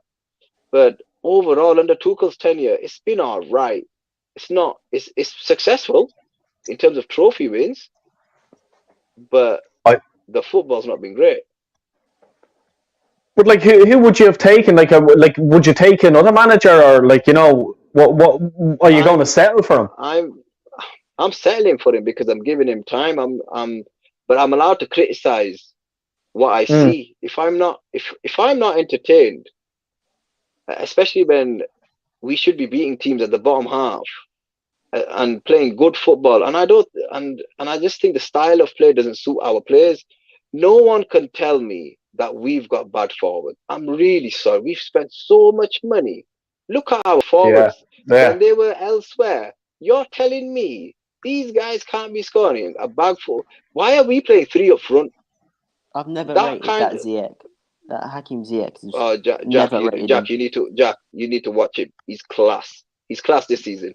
He's turned up this season. It's like, he was our best player. Yeah. He was our best player yesterday. He was the only one I feel created. like sometimes though the only thing he lacks is that maybe that little bit of pace compared to other wingers. But I think on the That's other because, hand, Jack, he he's on makes the up for it right-hand on his left side. foot. That guy is Cesc Fabregas, right? And we're playing him on the right. Now, ultimately, look, we can't question Tuchel too much because he's won the Champions League. However, it doesn't make any sense that we don't score many goals. We have 3 forwards when we're playing 3 up top. It doesn't make any sense to me why we're not scoring a lot of goals. When news were even in for Lukaku, I was fucking delighted. You know what I mean? Yeah, I just think he's shit. And he was Inter Milan is his level, you know what I mean? The Italian league. Yeah, he's not as bad as what people make him out to be. But you have to have a style of play that suits him. Suits him, yeah. Yeah, if we had Antonio Conte, you're telling me Lukaku would it be banging? He'd be smashing it. You have to look at who the manager is and think, right, okay, so which striker suits our system? He doesn't suit our system. He just doesn't. What striker would suit your system? I think Harry Kane suits it. I think Harry Kane suits it, and I think Robert Lewandowski. I think you need to go get top. If you're going to pay the big money, I want the top class strikers in. And we went for Lukaku, and you can kind of see he's the same Lukaku who's at Manchester United. Now, no one can tell me, right, that this guy can't smash goals. He can. He does it for his country, and he did it for Inter. But I know Tuchel wanted him, and we were just like, why are you after he even Lukaku? Done it, at Everton. It doesn't. So yeah, and even at United to a certain degree, one season he was really good, and it doesn't. Del Boy, the thing is this: if you've got £100 million player, and you're the manager of Chelsea, and he said yes, you've got to make sure that everything goes through that guy. So you have to, yeah. I've won 3 European trophies in 13 months compared to Arteta winning an FA. Yeah, I do. Listen, look, it's just my personal preference that when we play the teams in the bottom half, I just think we should be playing better football. But we're kind of playing a bit like Ferguson back in the day. It's not good football, but we win, and it's fine when you're winning, no problem. But when you're not winning, I'm allowed to criticize. I don't criticize Tuchel much, but when he gets it wrong, he got it wrong on Saturday really badly, and he has to go back to what got him winning the Champions League and so on. So I just think that Tuchel needs a lot of time, and I think he's a good coach. I really do, but he needs 2 more years before we can challenge, and that's just me being honest about it. That's how far we are. Craig is going in today. He's not.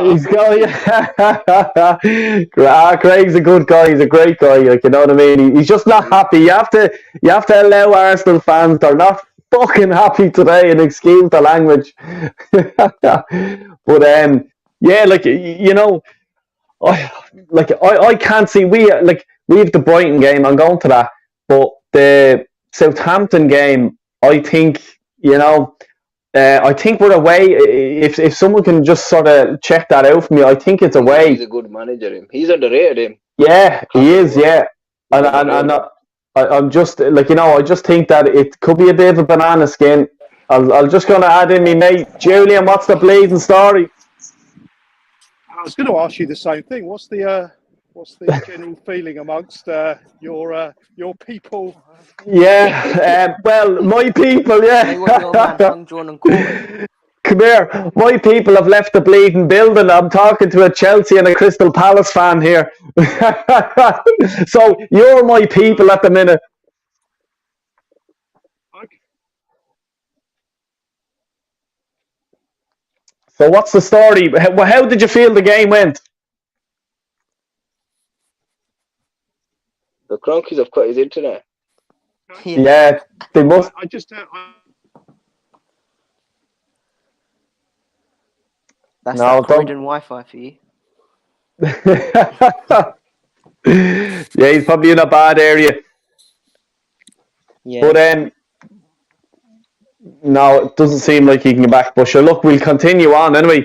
I just it's just frustrating for me at the minute. Like, you know, I just think with Southampton coming, and if we played the way we did, they are going to hop off us. They were unlucky in the cup against City. In that first half, they played well, but they just collapsed in the second half. Yeah, like he has them playing well. He does have them playing well, and he's a good manager. Would you take him at Palace? No, I'd stick with Paddy V at the minute. Yeah. Julian, what did you make? Can you hear us now? Yeah, I can hear you. I can hear you. Go on. Yeah. So what did you make of the game? What happened? First half, absolutely shocking. There's no real excuses because the mentality wasn't there. They weren't set up to. There was no enthusiasm. I heard a little bit of what you were saying, and I know you absolutely ripped them apart. But I tended to agree. If you looked at that as an isolated first half performance, they've got real issues. You know, you start talking about top four. You play like that, you're going to be starting talking about relegation. However, it has been an isolated half. I've not seen a performance like that since the Nottingham Forest game. And to be fair, at Nottingham Forest, we had a reserve team out. So if you take it back further, I haven't seen a performance like that since Everton for our first team. If we produce performances that bad, but that infrequently, and a lot of good performances in between, I can probably live with that. I think the real test now is how do we bounce back from that? And if we don't bounce back and we put a similar performance in against Brighton, I think we're in real trouble. I think we'll just, you know, these are games that we really, definitely Palace was always going to be tricky, but to get slaughtered like we did, you know, second half, I thought we were okay. We're slightly unfortunate. The finishing wasn't there, but at least we created the chances. First half display, awful, absolutely awful. I mean, I've looked at Tavares. The only positive about him tonight was the fact he lasted until half time. Whereas the previous game, I think he only took about 20 minutes. So yeah, I just he should have been off. Like he should have been. He's just. This is the thing that I was saying, Julian. That like we didn't do our transfer in January, and we had to do it. We're so paper thin as a squad. We get one or two injuries in these positions, we're done. Yeah, but I think that the flip side to that is what we've had is a very, very settled defence. And all the defenders that have played, it was obvious that who the first choice four were. And those first four choices, the first choice players, they kind of picked themselves. They started getting the understanding. They get the confidence that even if they had a slight dip in form, they were going to be playing the next week. The issue you then have is that the shadow players, the players that are there for cover, they don't get the games. They don't have the confidence. And it's very difficult to then come in and perform to the level of Premier League when you're coming out cold. I mean, Tavares hasn't really played regularly since probably September, October time, when Tierney came back into the team. He's had very few opportunities, and quite deservedly so on the performance of tonight. When you look at Cedric's actually started playing okay, but Cedric's first few games when Tomiyasu was injured, he also looked pretty rusty, and he definitely looked like a reserve team player. Now he looks like he warrants that covered position. He's still not up to the levels of Tomiyasu. That's why he's second choice. But it doesn't look like we're that weak with him in the team. I heard him getting quite badly slated in the crowd tonight, but I thought that was slightly unfair because of the opposition he was up against. I mean, as I said on my interview at AFTV, he wasn't playing against me on the wing. He was playing against Zaha. So I think Zaha on form, and he was on form tonight, is gonna give any fullback a run for their money. And Cedric didn't do too badly, I didn't think, considering the quality of that opposition. I don't know what your thoughts were. Like I just think, you know, where do we go from here? Do you start Tavares? Like, you know, against Brighton, who do we play there if Tierney's out?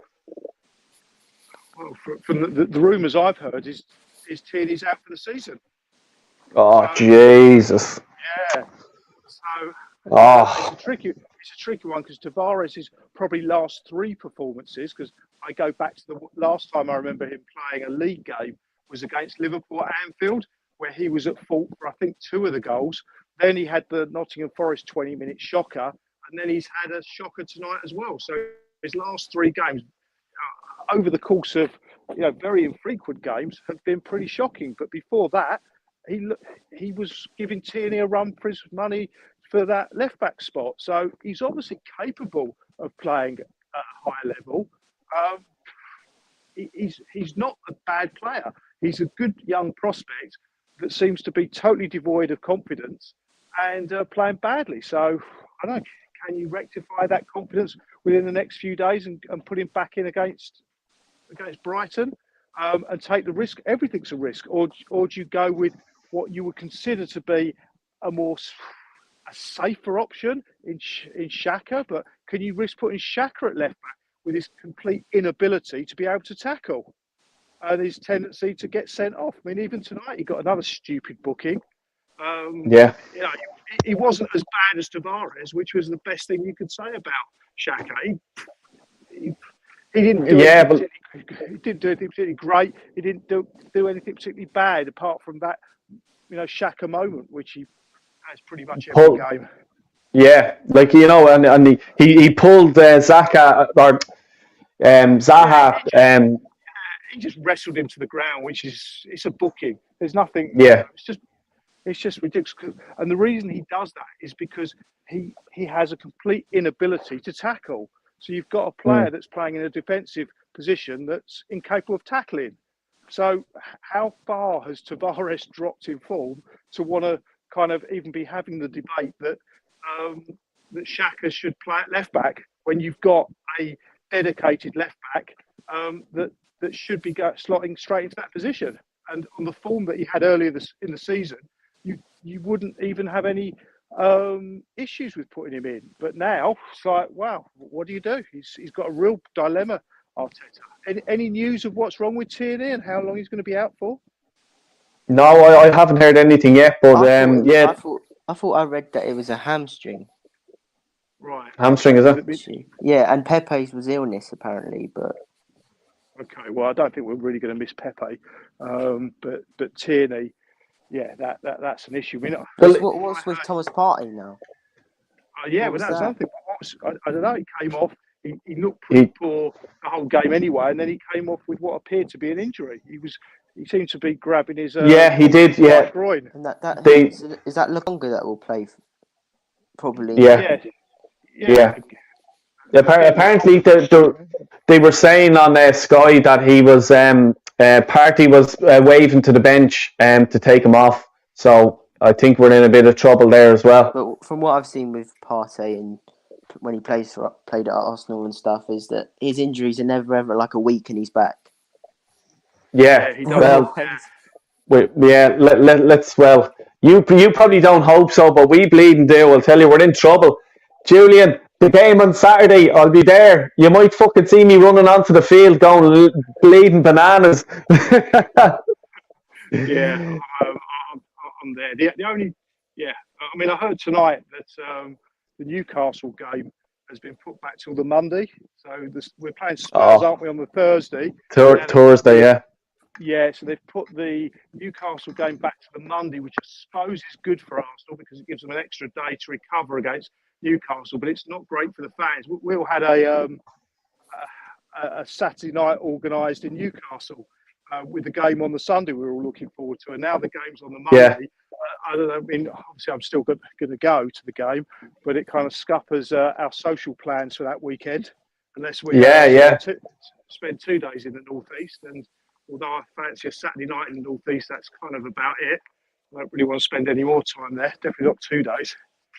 Yeah, I know what you mean. The place closes down on a Sunday or something, doesn't it?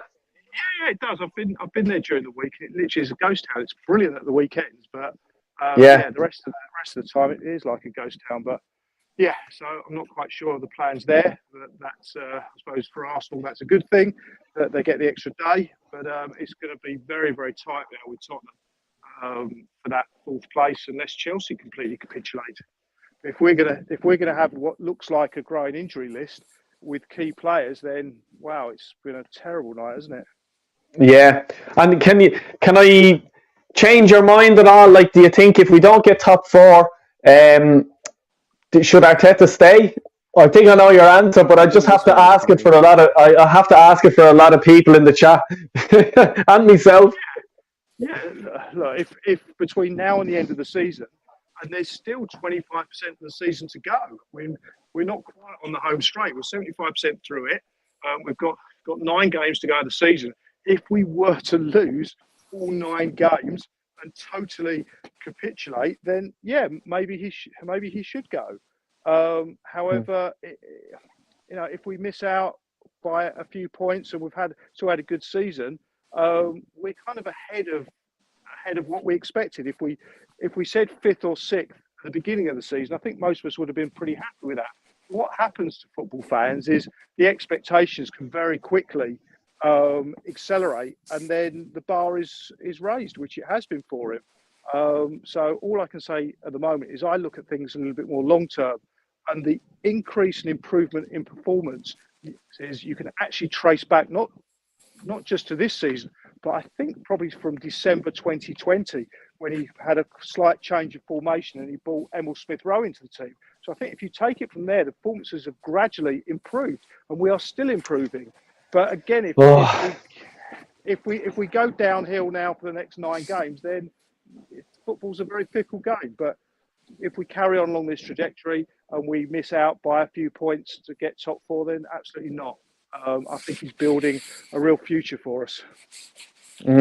Well, like I'm just I'm just so disappointed with tonight. It's like the Nottingham Forest game for me. I blame Arteta obviously on tonight's game. The players were useless. The passing was horrendous. It was just a joke.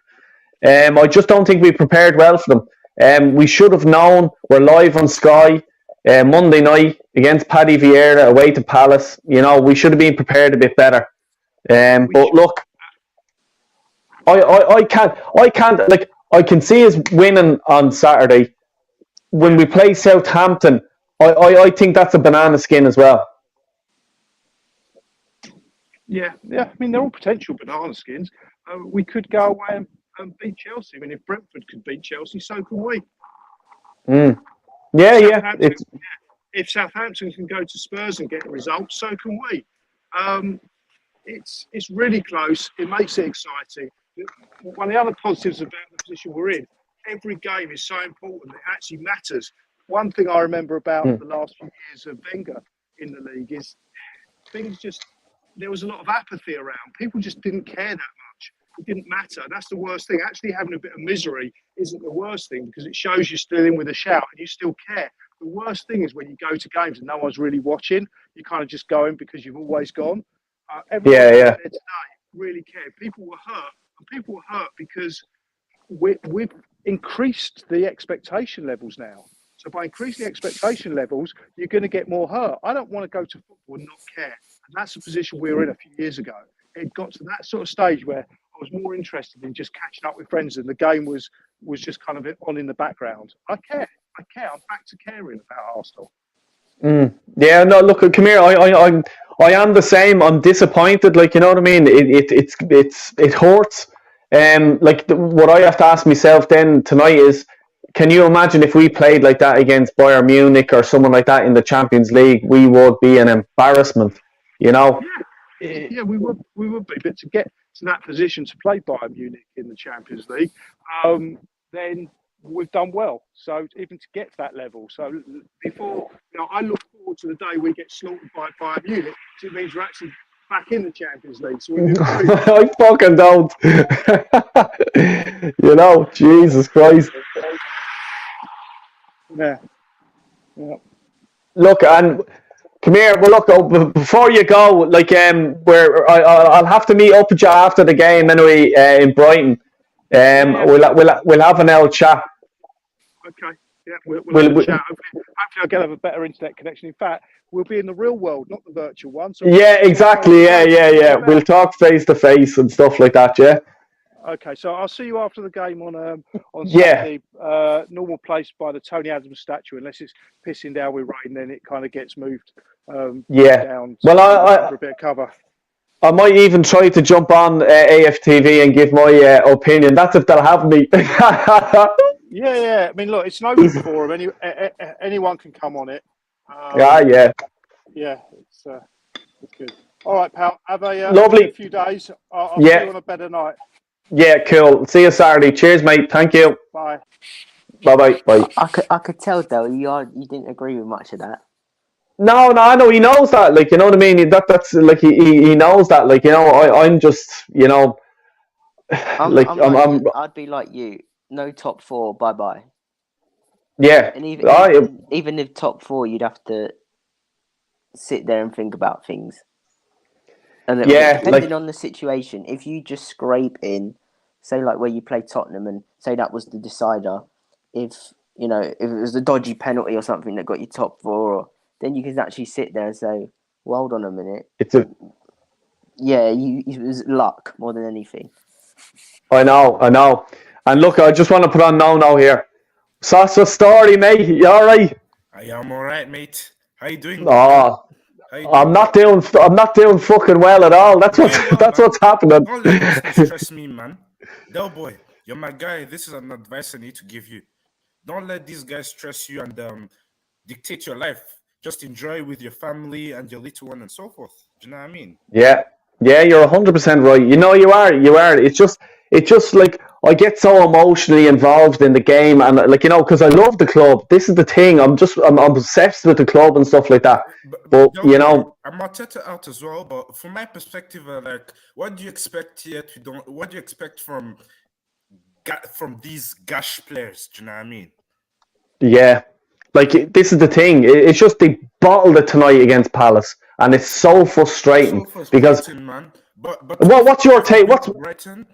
To be fair, if we beat Brighton, would be in top 4 again. To be fair, if we beat Brighton. What's your take on the game? Like, what? Boy, let's say started off. For me, I would give Palace a lot of credit. Vieira got his things right.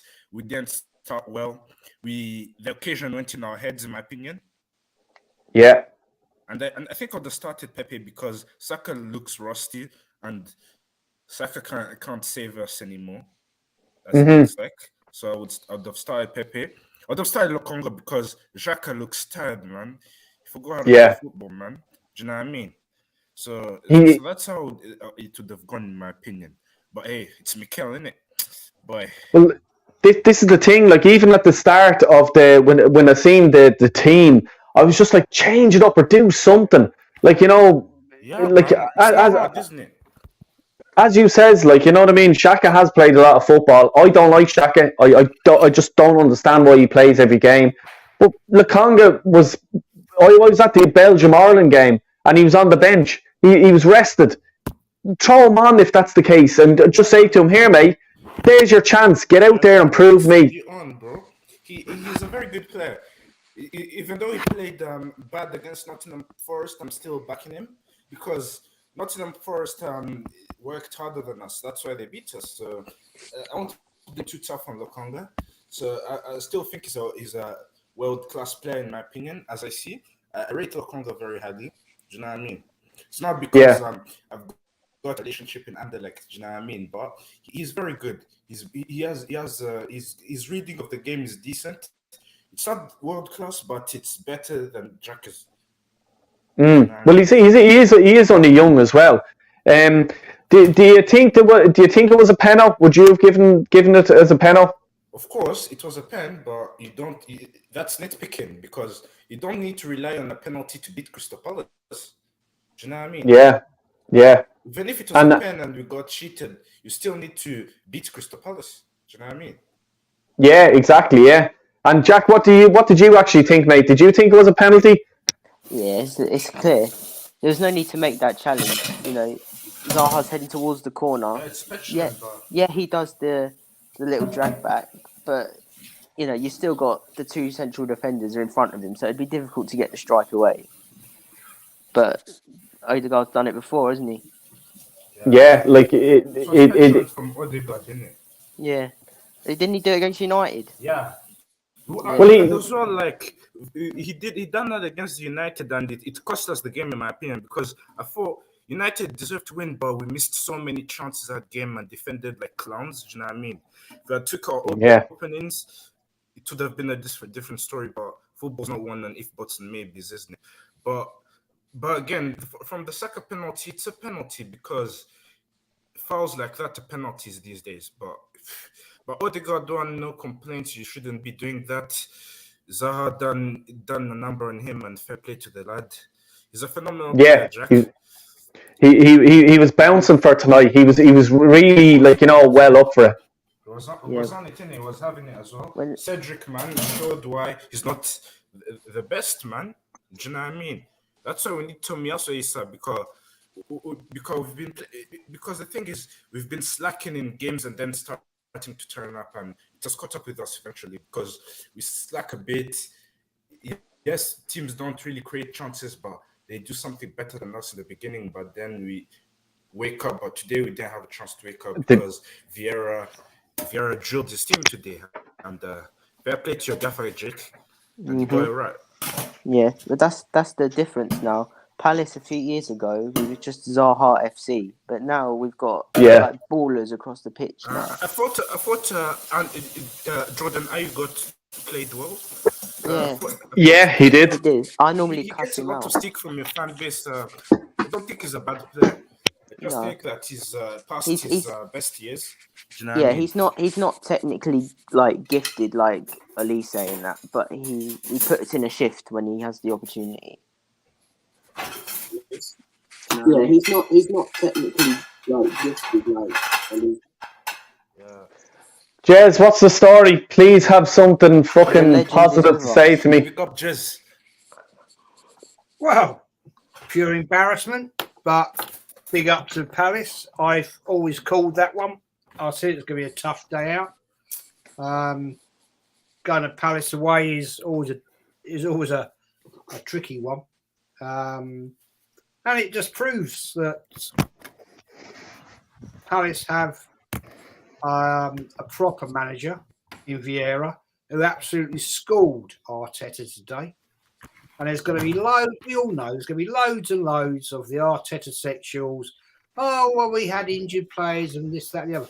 Actually, it just showed the fact that we have, for supposedly the third biggest club in England, the weakest squad, because we sold 6 players in January, got rid of our top striker, left us with the weakest striker I've ever bleeding seen in Lacazette, and didn't replace anyone. And yet we left out on loan Saliba, Guendouzi, who've been mixing it up in France, and yet this absolute prick of a manager can't see it.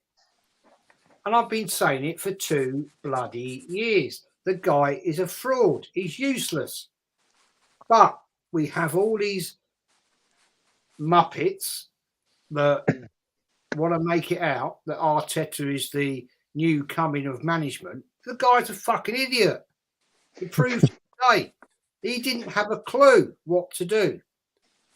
Palace had it set up quite right to attack Arsenal because they've got a well, I won't say world class, but they've got a bloody great manager and a player, an ex-Arsenal player that knows how to play the game and was a legend at Arsenal. Arteta was never a bloody legend. He was a bit part player who was signed on transfer day deadline at 10 to 11 by Wenger in Wenger's latter days. And it was a panic buy. Let's get that right. Yeah? Yeah. Hasn't got a sodding clue. And everybody out there, all you Arteta in fans, mate, it's all coming home to roost now because today we needed to win that game because we only have one game in hand now. And that's Chelsea. Yeah. That's Chelsea fucking away. Right? Now, this squad going down to the bridge, yeah, to get 3 points ain't going to fucking happen. Right? I called it today with Palace. I actually said 2-1. I thought we might sneak a goal, but we didn't. And big up to Palace. They had it set up right because that manager knows. And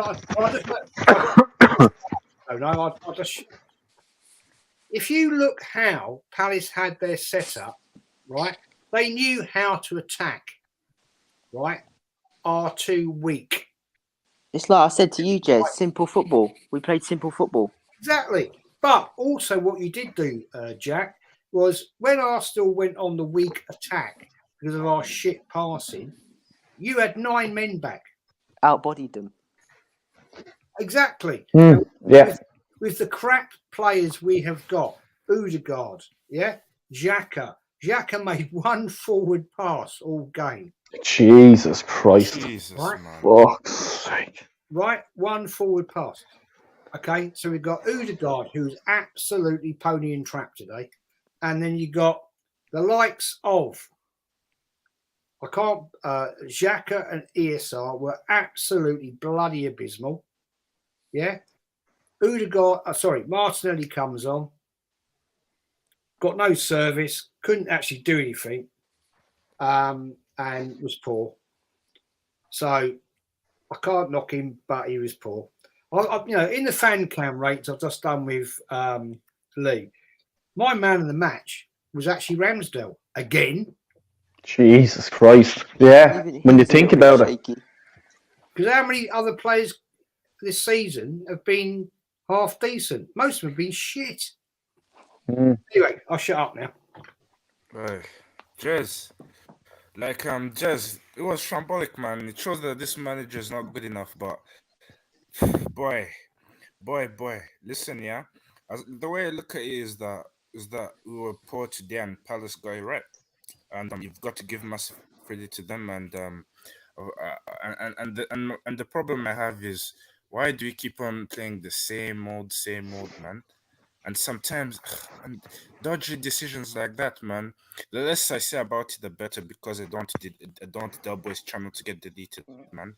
So here. Did you see my reaction the first fucking 5 minutes? I'll tell you, I think I'm barred from YouTube now after this. I fucking lost the plot. Yeah, and I don't bleed and care. I laugh. Yeah. Jez, I laugh when things like this happen, man, because it doesn't surprise me anymore. Don't let these guys get in your head, man. They give you nothing. It's hard to. Man. I think Lacazette was playing centre back for us today. Oh my The God! amount of times he headed stuff over the bar. The people in the boxes, they probably smashed their plates of steak. The ball. Like even the ball came in at one stage, and all it needed was a little flick. Do you know what I mean? Like the ball had pace, and all he just needed was just to guide it. You know what I mean? He goes and he tries to push it, and it just went up into the air and just way over the bar. And I was just like, that was harder to do than to actually just get the flick on it. And I was saying it to my young fella, Zach. I says, see what he done just there. That was so hard to do. All he had to do was just guide the ball in. But no, he couldn't. He was fucking. He's drinking Arteta's blood tonight. For me, the worst player on the pitch. You're going to tell me, you're going to say I'm wilding. For me, Partey was the worst player on the pitch. Gallagher dominated him, in my opinion. Do you agree, Jez, that he was the worst player on the pitch? Say again, mate. Sorry, didn't hear you. Do you agree that Partey was the worst player on the pitch today? Or you're going to choose worse? He was one of the worst, mate, for sure. Shocking performance. Odegaard, to me, was bloody awful. You thought his game was the worst. And Ben White, rubbish. Tavares, rubbish. Oh my God. Are you ripped him, man? Oh my God. Hey? Yeah. He I'll tell you, I just thought Odegaard was fucking useless. Did he not know that Saka was gonna fucking Zaha was going to do that? Just bring the ball back, and he decides to just take the legs from under him. But at the same time, he shouldn't be there defending. Well, he had no option. And The that's the golf manager's inequality fault between because Gallagher you and don't tell Odegaard. your attacking midfielder to be in their own box. Do you know what I mean? It shows you the difference in quality between Gallagher and Odegaard. Let's look at that Arsenal bench, shall we? Palace's bench was stronger. Absolutely. Bro. I mean, Yeah. we've got a 17 and an 18-year-old on That's the bench mad. from Hale End that we're up against Palace away, and you have to respect Palace. I've been to so many games at Palace over the years, and it's always a difficult day away. The fans are relentless, never shut up. It's a tight-knit ground, bit like the old Highbury. Yeah. And we've got two kids on the bench, never played for Arsenal ever Of course, before. man. It And was strange, man. we're expecting them to do a job. Are you fucking having a laugh? Yeah, man. In a Are you hostile serious? atmosphere. Are you He's fucking a clown, serious? isn't he? And that shouldn't be surprising because like I'm officially disinvested in these clowns. They're a bunch of losers, and the less said about them, the better. So that's why I don't really curse and be angry because I know how to deal with it. And the manager's a clown. You all know that. The less said about him, the better. And Jez as well. Like you're gonna laugh. And plus, I think we signed the fella that you're talking about. That's 18-year-old. I think we signed him like today or yesterday. Yeah. Is that yeah. That just shows you. But it was all gone down to the like what I said, and everyone's just there. Relax, you're doing well and stuff like this. Was in January, not signing anyone, getting rid of Aubameyang, getting rid of Ainsley Maitland-Niles, and the fucking thing that drove me mad about that was we had a big week coming up. We had the supposedly Spurs game. We had the FA Cup with Nottingham Forest, and we had someone else in the league. And Before don't forget. Liverpool, yeah, that's what it was. And before them, he goes and he lets Martinelli or Ainsley Maitland-Niles go when we needed someone to even sit in midfield. We had to play Lokonga for the Liverpool game, and look how fucking that turned out, And then like we're paper fucking thin. The bench today was fucking awful. It was a disgrace for a club like fucking Arsenal. And I called it, Jez, on Friday night on our stream. I said 2-2. Now, I don't know where the fuck I was thinking Arsenal are going to score 2 goals. I don't understand that. But I knew well Palace would be fucking bouncing. You know what I mean? Monday night, live on Sky Sports, Paddy Vieira. You know what I mean? Of course it was going to happen. You would think we would be missing our best player as well. Elise was missing our best player. Jack, some of your fans are saying Elise has been better than Wolf. Oh, he has. I think he's got 8 assists and 4 goals in about. For me, he has more 12 games. potential, but the less said about it, the better. But anyway, like what I said is boy, this is the season we deserve, and yeah, because I'm not surprised anymore. And that's what happens when you make idiot decisions and sell them man that you don't want to talk about. But hey, it is what. But hey, that's Arsenal, innit? But this is it. But like, we need more depth. That shows, innit? And well, we're in trouble. We're in trouble now at left back because who's going to play left back on Saturday? Because you cannot put Tavares. You cannot put him in there. I'm sorry, he can't play. He shouldn't be on. He should be fucking brought back to fucking Benfica on a fucking tricycle, cycling back. Don't waste the fucking fuel and the planet and all this shite that all these fucking hippies fucking love.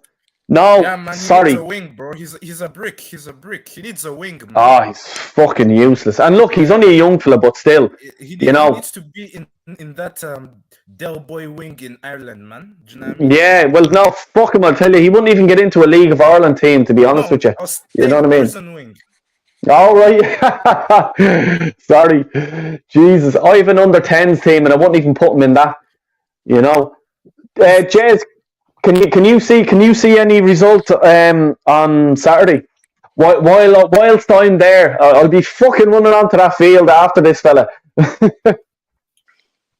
Well, last night you guys won't have seen it, but Kenny and I on Lee's channel, we did a prediction of the points of the remaining games for Tottenham to the end of the season. Luckily, I was watching. Oh, were you? Okay, fair enough. And the points for Arsenal. Now, because we had 2 games in hand, I predicted Arsenal 18 points, Tottenham 16. Well, I've got it wrong tonight. But I predicted a point tonight, so we've lost that one. So that's down to 17. Regards to your question on Saturday, if we've got the same team we're getting as roasted. this That's easy, against man. Brighton, and we know Graham Potter can He's set a up a tactical decent masterclass, side. isn't he? I'm doubting that now. I'm thinking maybe it's a lead and draw. So all the little sexuals out there, who, Oh, fuck's sake. we've got Champions League. Jack, he's jokes, mate. You know what I mean? And I've said, like, for quite a while, never count your chickens. Been here, seen this, done this before. Got the book, Yeah. got the fucking T-shirt, and got the film. So Saturday now becomes a different game. Now, everybody says, "Oh, but it's at the Emirates." Yeah, fucking big deal. The Emirates, mate, Yeah. is not a castle anymore. No. It's not a castle. We nearly won there this season as well. Yeah, We exactly. needed the jammy goal to get a point, didn't we? Yeah, exactly. And was it Lacazette scored that? Yeah, No. 95th. Oh, yeah. And we celebrated like we won the league. That's the one. That's the one. The less Like we said do. about it, the better. Jez. Like that. That's what Arsenal do now. Yeah. And so Saturday, I'll be honest with you, and I hate to say this, I'm not confident we'll get a win. I think we'll get a draw. Especially, it's worse that Brighton are six like in a row have lost 6 in a row, and Arsenal love to give teams gifts. Yeah, we're gifting them. Brighton haven't won a game. That's true. The thing is, Jack, with they haven't won since February, haven't they? Yeah, since February. Since February, they haven't won a game. Yeah, we're Charity FC because remember when Everton hadn't won a game since September? Yeah, Guess who gave them the win? Yeah, that's yeah, very you true. got to remember, man, this is a very, very, very weak Arsenal squad with bloody awful shit manager. Bloody awful, man. So exactly, yeah. But if all Brighton need to do is, like I said to you, like today, Jez, I said to you, we only beat you by playing simple football. Yeah, man. Hold it up, lock it long to the striker to hold up. He brings in other people, and get the fullbacks overlapping, and just have that energy in midfield, and you win the game. Well, even with Graham Potter now, like he's just there rubbing his hands together, going, "Lovely. They've no left back. Let's attack that. Let's go down that channel. We'll go down that channel and we'll get something." Yeah, Tierney's injured. Apparently he might be out for the rest of the season. That's what we heard. I don't know if you've seen Jez. I just I had 5 minutes before you came on. We just had Julian on. So I'm saying all the things you wanted to hear, Jez. Yeah. For Arteta to get sacked, he wants him to lose 9 games in a row. Hey man, yeah. But hey man, it would be like 10 or something games. But somebody slapped him up tonight, man. About the better. But Jez, let me ask you like a question like don't you think because we've been better at home this season that we might beat Brighton, because we only lost to Liverpool, City and Chelsea at home. But and nearly us. No, we don't count draws. Come on, relax. Jez, you didn't answer me. You talked about Bergkamp. No, he said because Arsenal have been good at home. Because do you expect it to be Brighton, Liverpool, and City and Chelsea at home, and the rest we've got decent results. Do you know what I mean? That's a good question, man. I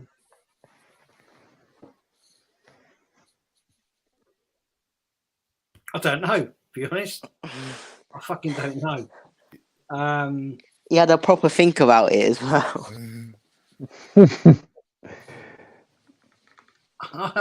That's you caught me out. We've been decent at home, Jez, but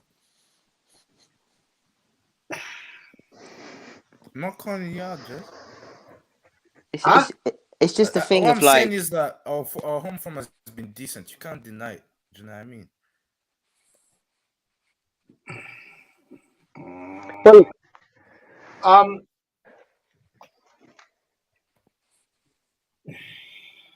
I've got to go Man City, man. What? No, you said what I'm saying is we've been decent at home. So we've been decent at home this year, and like we've only lost to City and what's it called, Liverpool and Chelsea. That's the only games we lost at home this season. So do you expect to beat Brighton on that basis? The only crap game we had at home is against you lot. Yeah, but still, I like it's just the way that it's going at the minute. Like, you know what I mean? From us going from, let's say, before the international break, and we were like, you know, doing well and stuff like that, and then to come back to this, like, it was too much. Like the whole team was set up wrong. Lets me down every year, man. Del Boy, tell you what I done years back. Look, losing at home to those teams, yeah. But the fact of the matter is, you know, at this point in time, we have got a bloody awful squad, yeah, and it proved it today. Look at our bench compared to Palace. That's mad. It was bloody embarrassing. So let's looks like Partey may be out, although he was because of suspension. Does he have a lot of yellow cards? Oh, he got injured, didn't he? So he got injured. Right. He went off injured, didn't he? So it looks like if he's out, that means Lokonga and Xhaka, bro. Sorry, Lokonga and Xhaka. Oh my god! Yeah, God. Remember what happened the first game season against Brentford? Up against Brighton. Jorginho and when you think that that midfield of Lokonga and Xhaka, when they have to come up to play Chelsea. With us, bro. Chelsea. Can you imagine an enter against fucking Chelsea? Jorginho and Kovacic would murder him. It's game Jesus. over, man. Unless you want to put El Neni in. During match day 2, and you know what happened, didn't it? Mm-hmm. When Lukaku done his masterclass, they both played, and you know what I mean. I'll tell you what. If I had the choice, I'll be honest with you. On Saturday, if I had the choice, I'd rather play El Neni than fucking Xhaka. That's mad. I literally just sat here and said, "You want to put El Neni in instead?" That's mad, Jack. You know it's bad. You know what happened? You know what happened with Brighton against, you know, when we were going for 5th place 2 seasons ago. Sorry, 4th place. Yeah, man. Brighton away. And what did Xhaka do? He did Xhaka things. Yeah. Yeah, man. He's a clown, man. He's a walking error. He's a disgrace, man, and he needs to be in prison, man. Do you know what I mean? And also in them prisons that don't give food as well. Do you know what I mean? Jesus, like, what? Oh, I'll tell you. I like when I was saying to Julian there, I'll try and get on to AFTV, but if we fucking lose, Jesus Christ, I think yeah, I will. I'll fucking lose it because I lost it tonight in me bleeding sheds with fucking. I don't have padded walls, but I might get them. What do you expect with these gash players? Do you know what I mean? But it's like if you look at, you had in theory your best midfield, even though Xhaka's not really a footballer, but you had your best midfield, and you have like Partey and that. But even with Partey, like our midfield bodied yours. Yeah, man. So can you imagine with an even worse midfield than what you had today? What teams like West Ham, Man United, Chelsea, and Tottenham will all do? Like I said, man. Like, boy, I think there's going to be a Crime Watch episode out for that. It's for them squeaky bum games. time, innit? I never said anything, innit? I don't know where we're gonna finish this season, innit? I never run out my mouth or anything. I'm just numb, innit? I'm just waiting for the season to end, innit? So that's why I'm not Yeah. talking too much. So as I said, if we don't beat Brighton, boy, it's game over, innit? It's game Well, over for those guys. if For it, you. like, if we don't beat Brighton, like, he should be sacked. I'm Yeah, he sorry, should be, like, man. you know what I mean? Like, straight after that, because you're Let me check basically my you're phone. done. He Let should me be check my sacked after phone to tonight. check Brighton stats.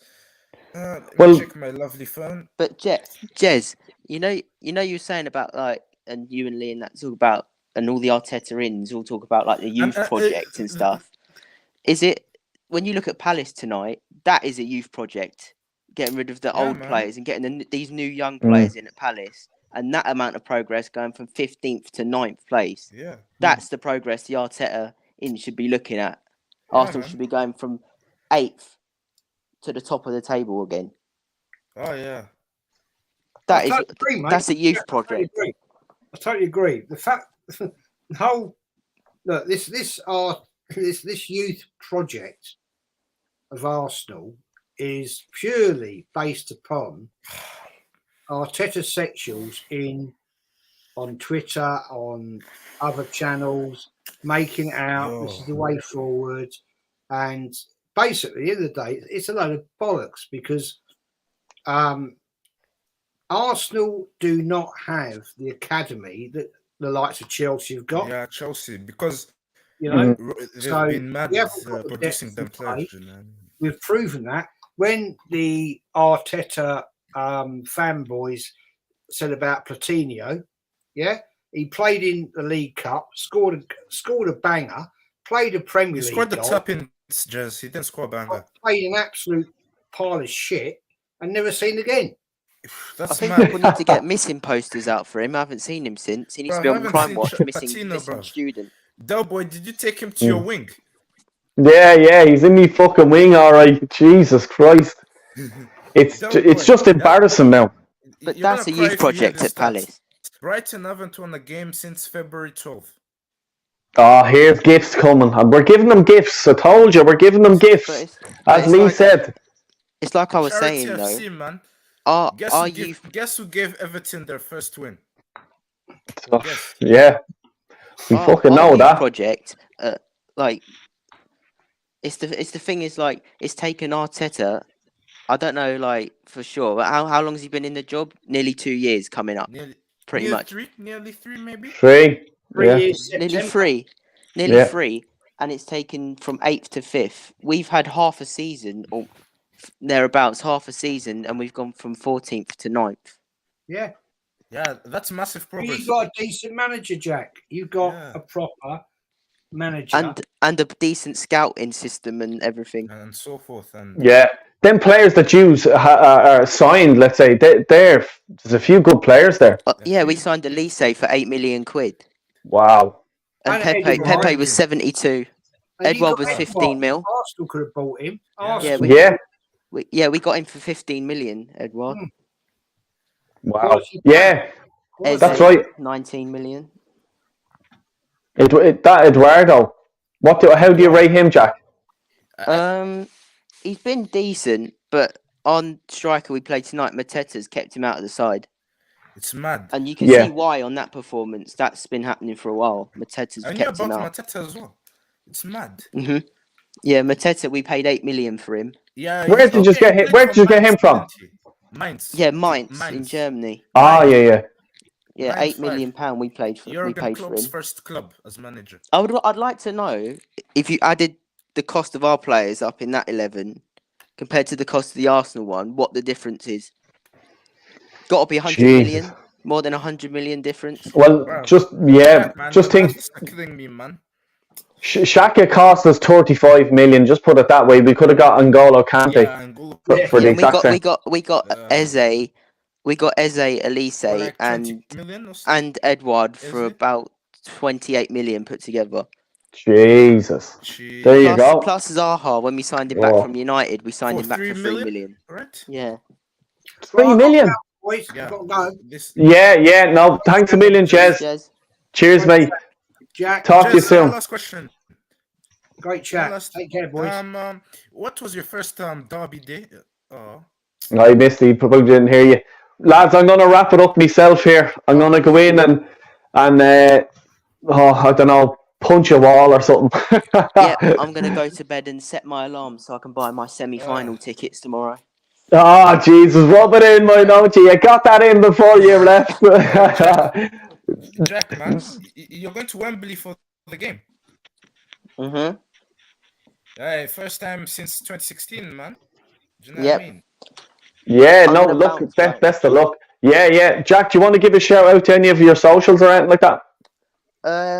Yeah, I'll put it in the chat on like the video. Yeah. That's great. No, fair play. No, what's the story? Do you want to get anything in before you go? Listen, you can find me on Instagram, innit? I don't have a YouTube channel or anything like that, but you just can find me on Instagram, mate. Do you know what I mean? Yeah, cool. But that boy, like, these clowns shouldn't, like, I don't let these guys run my emotions, because one time, yeah, under Wenger, we were on a mad run and we were like in all competitions, yeah. You're gonna call me an idiot, yeah? I said we quadruple that day. I was so hyped. I was dancing in the car park saying we're doing the quadruple, mate.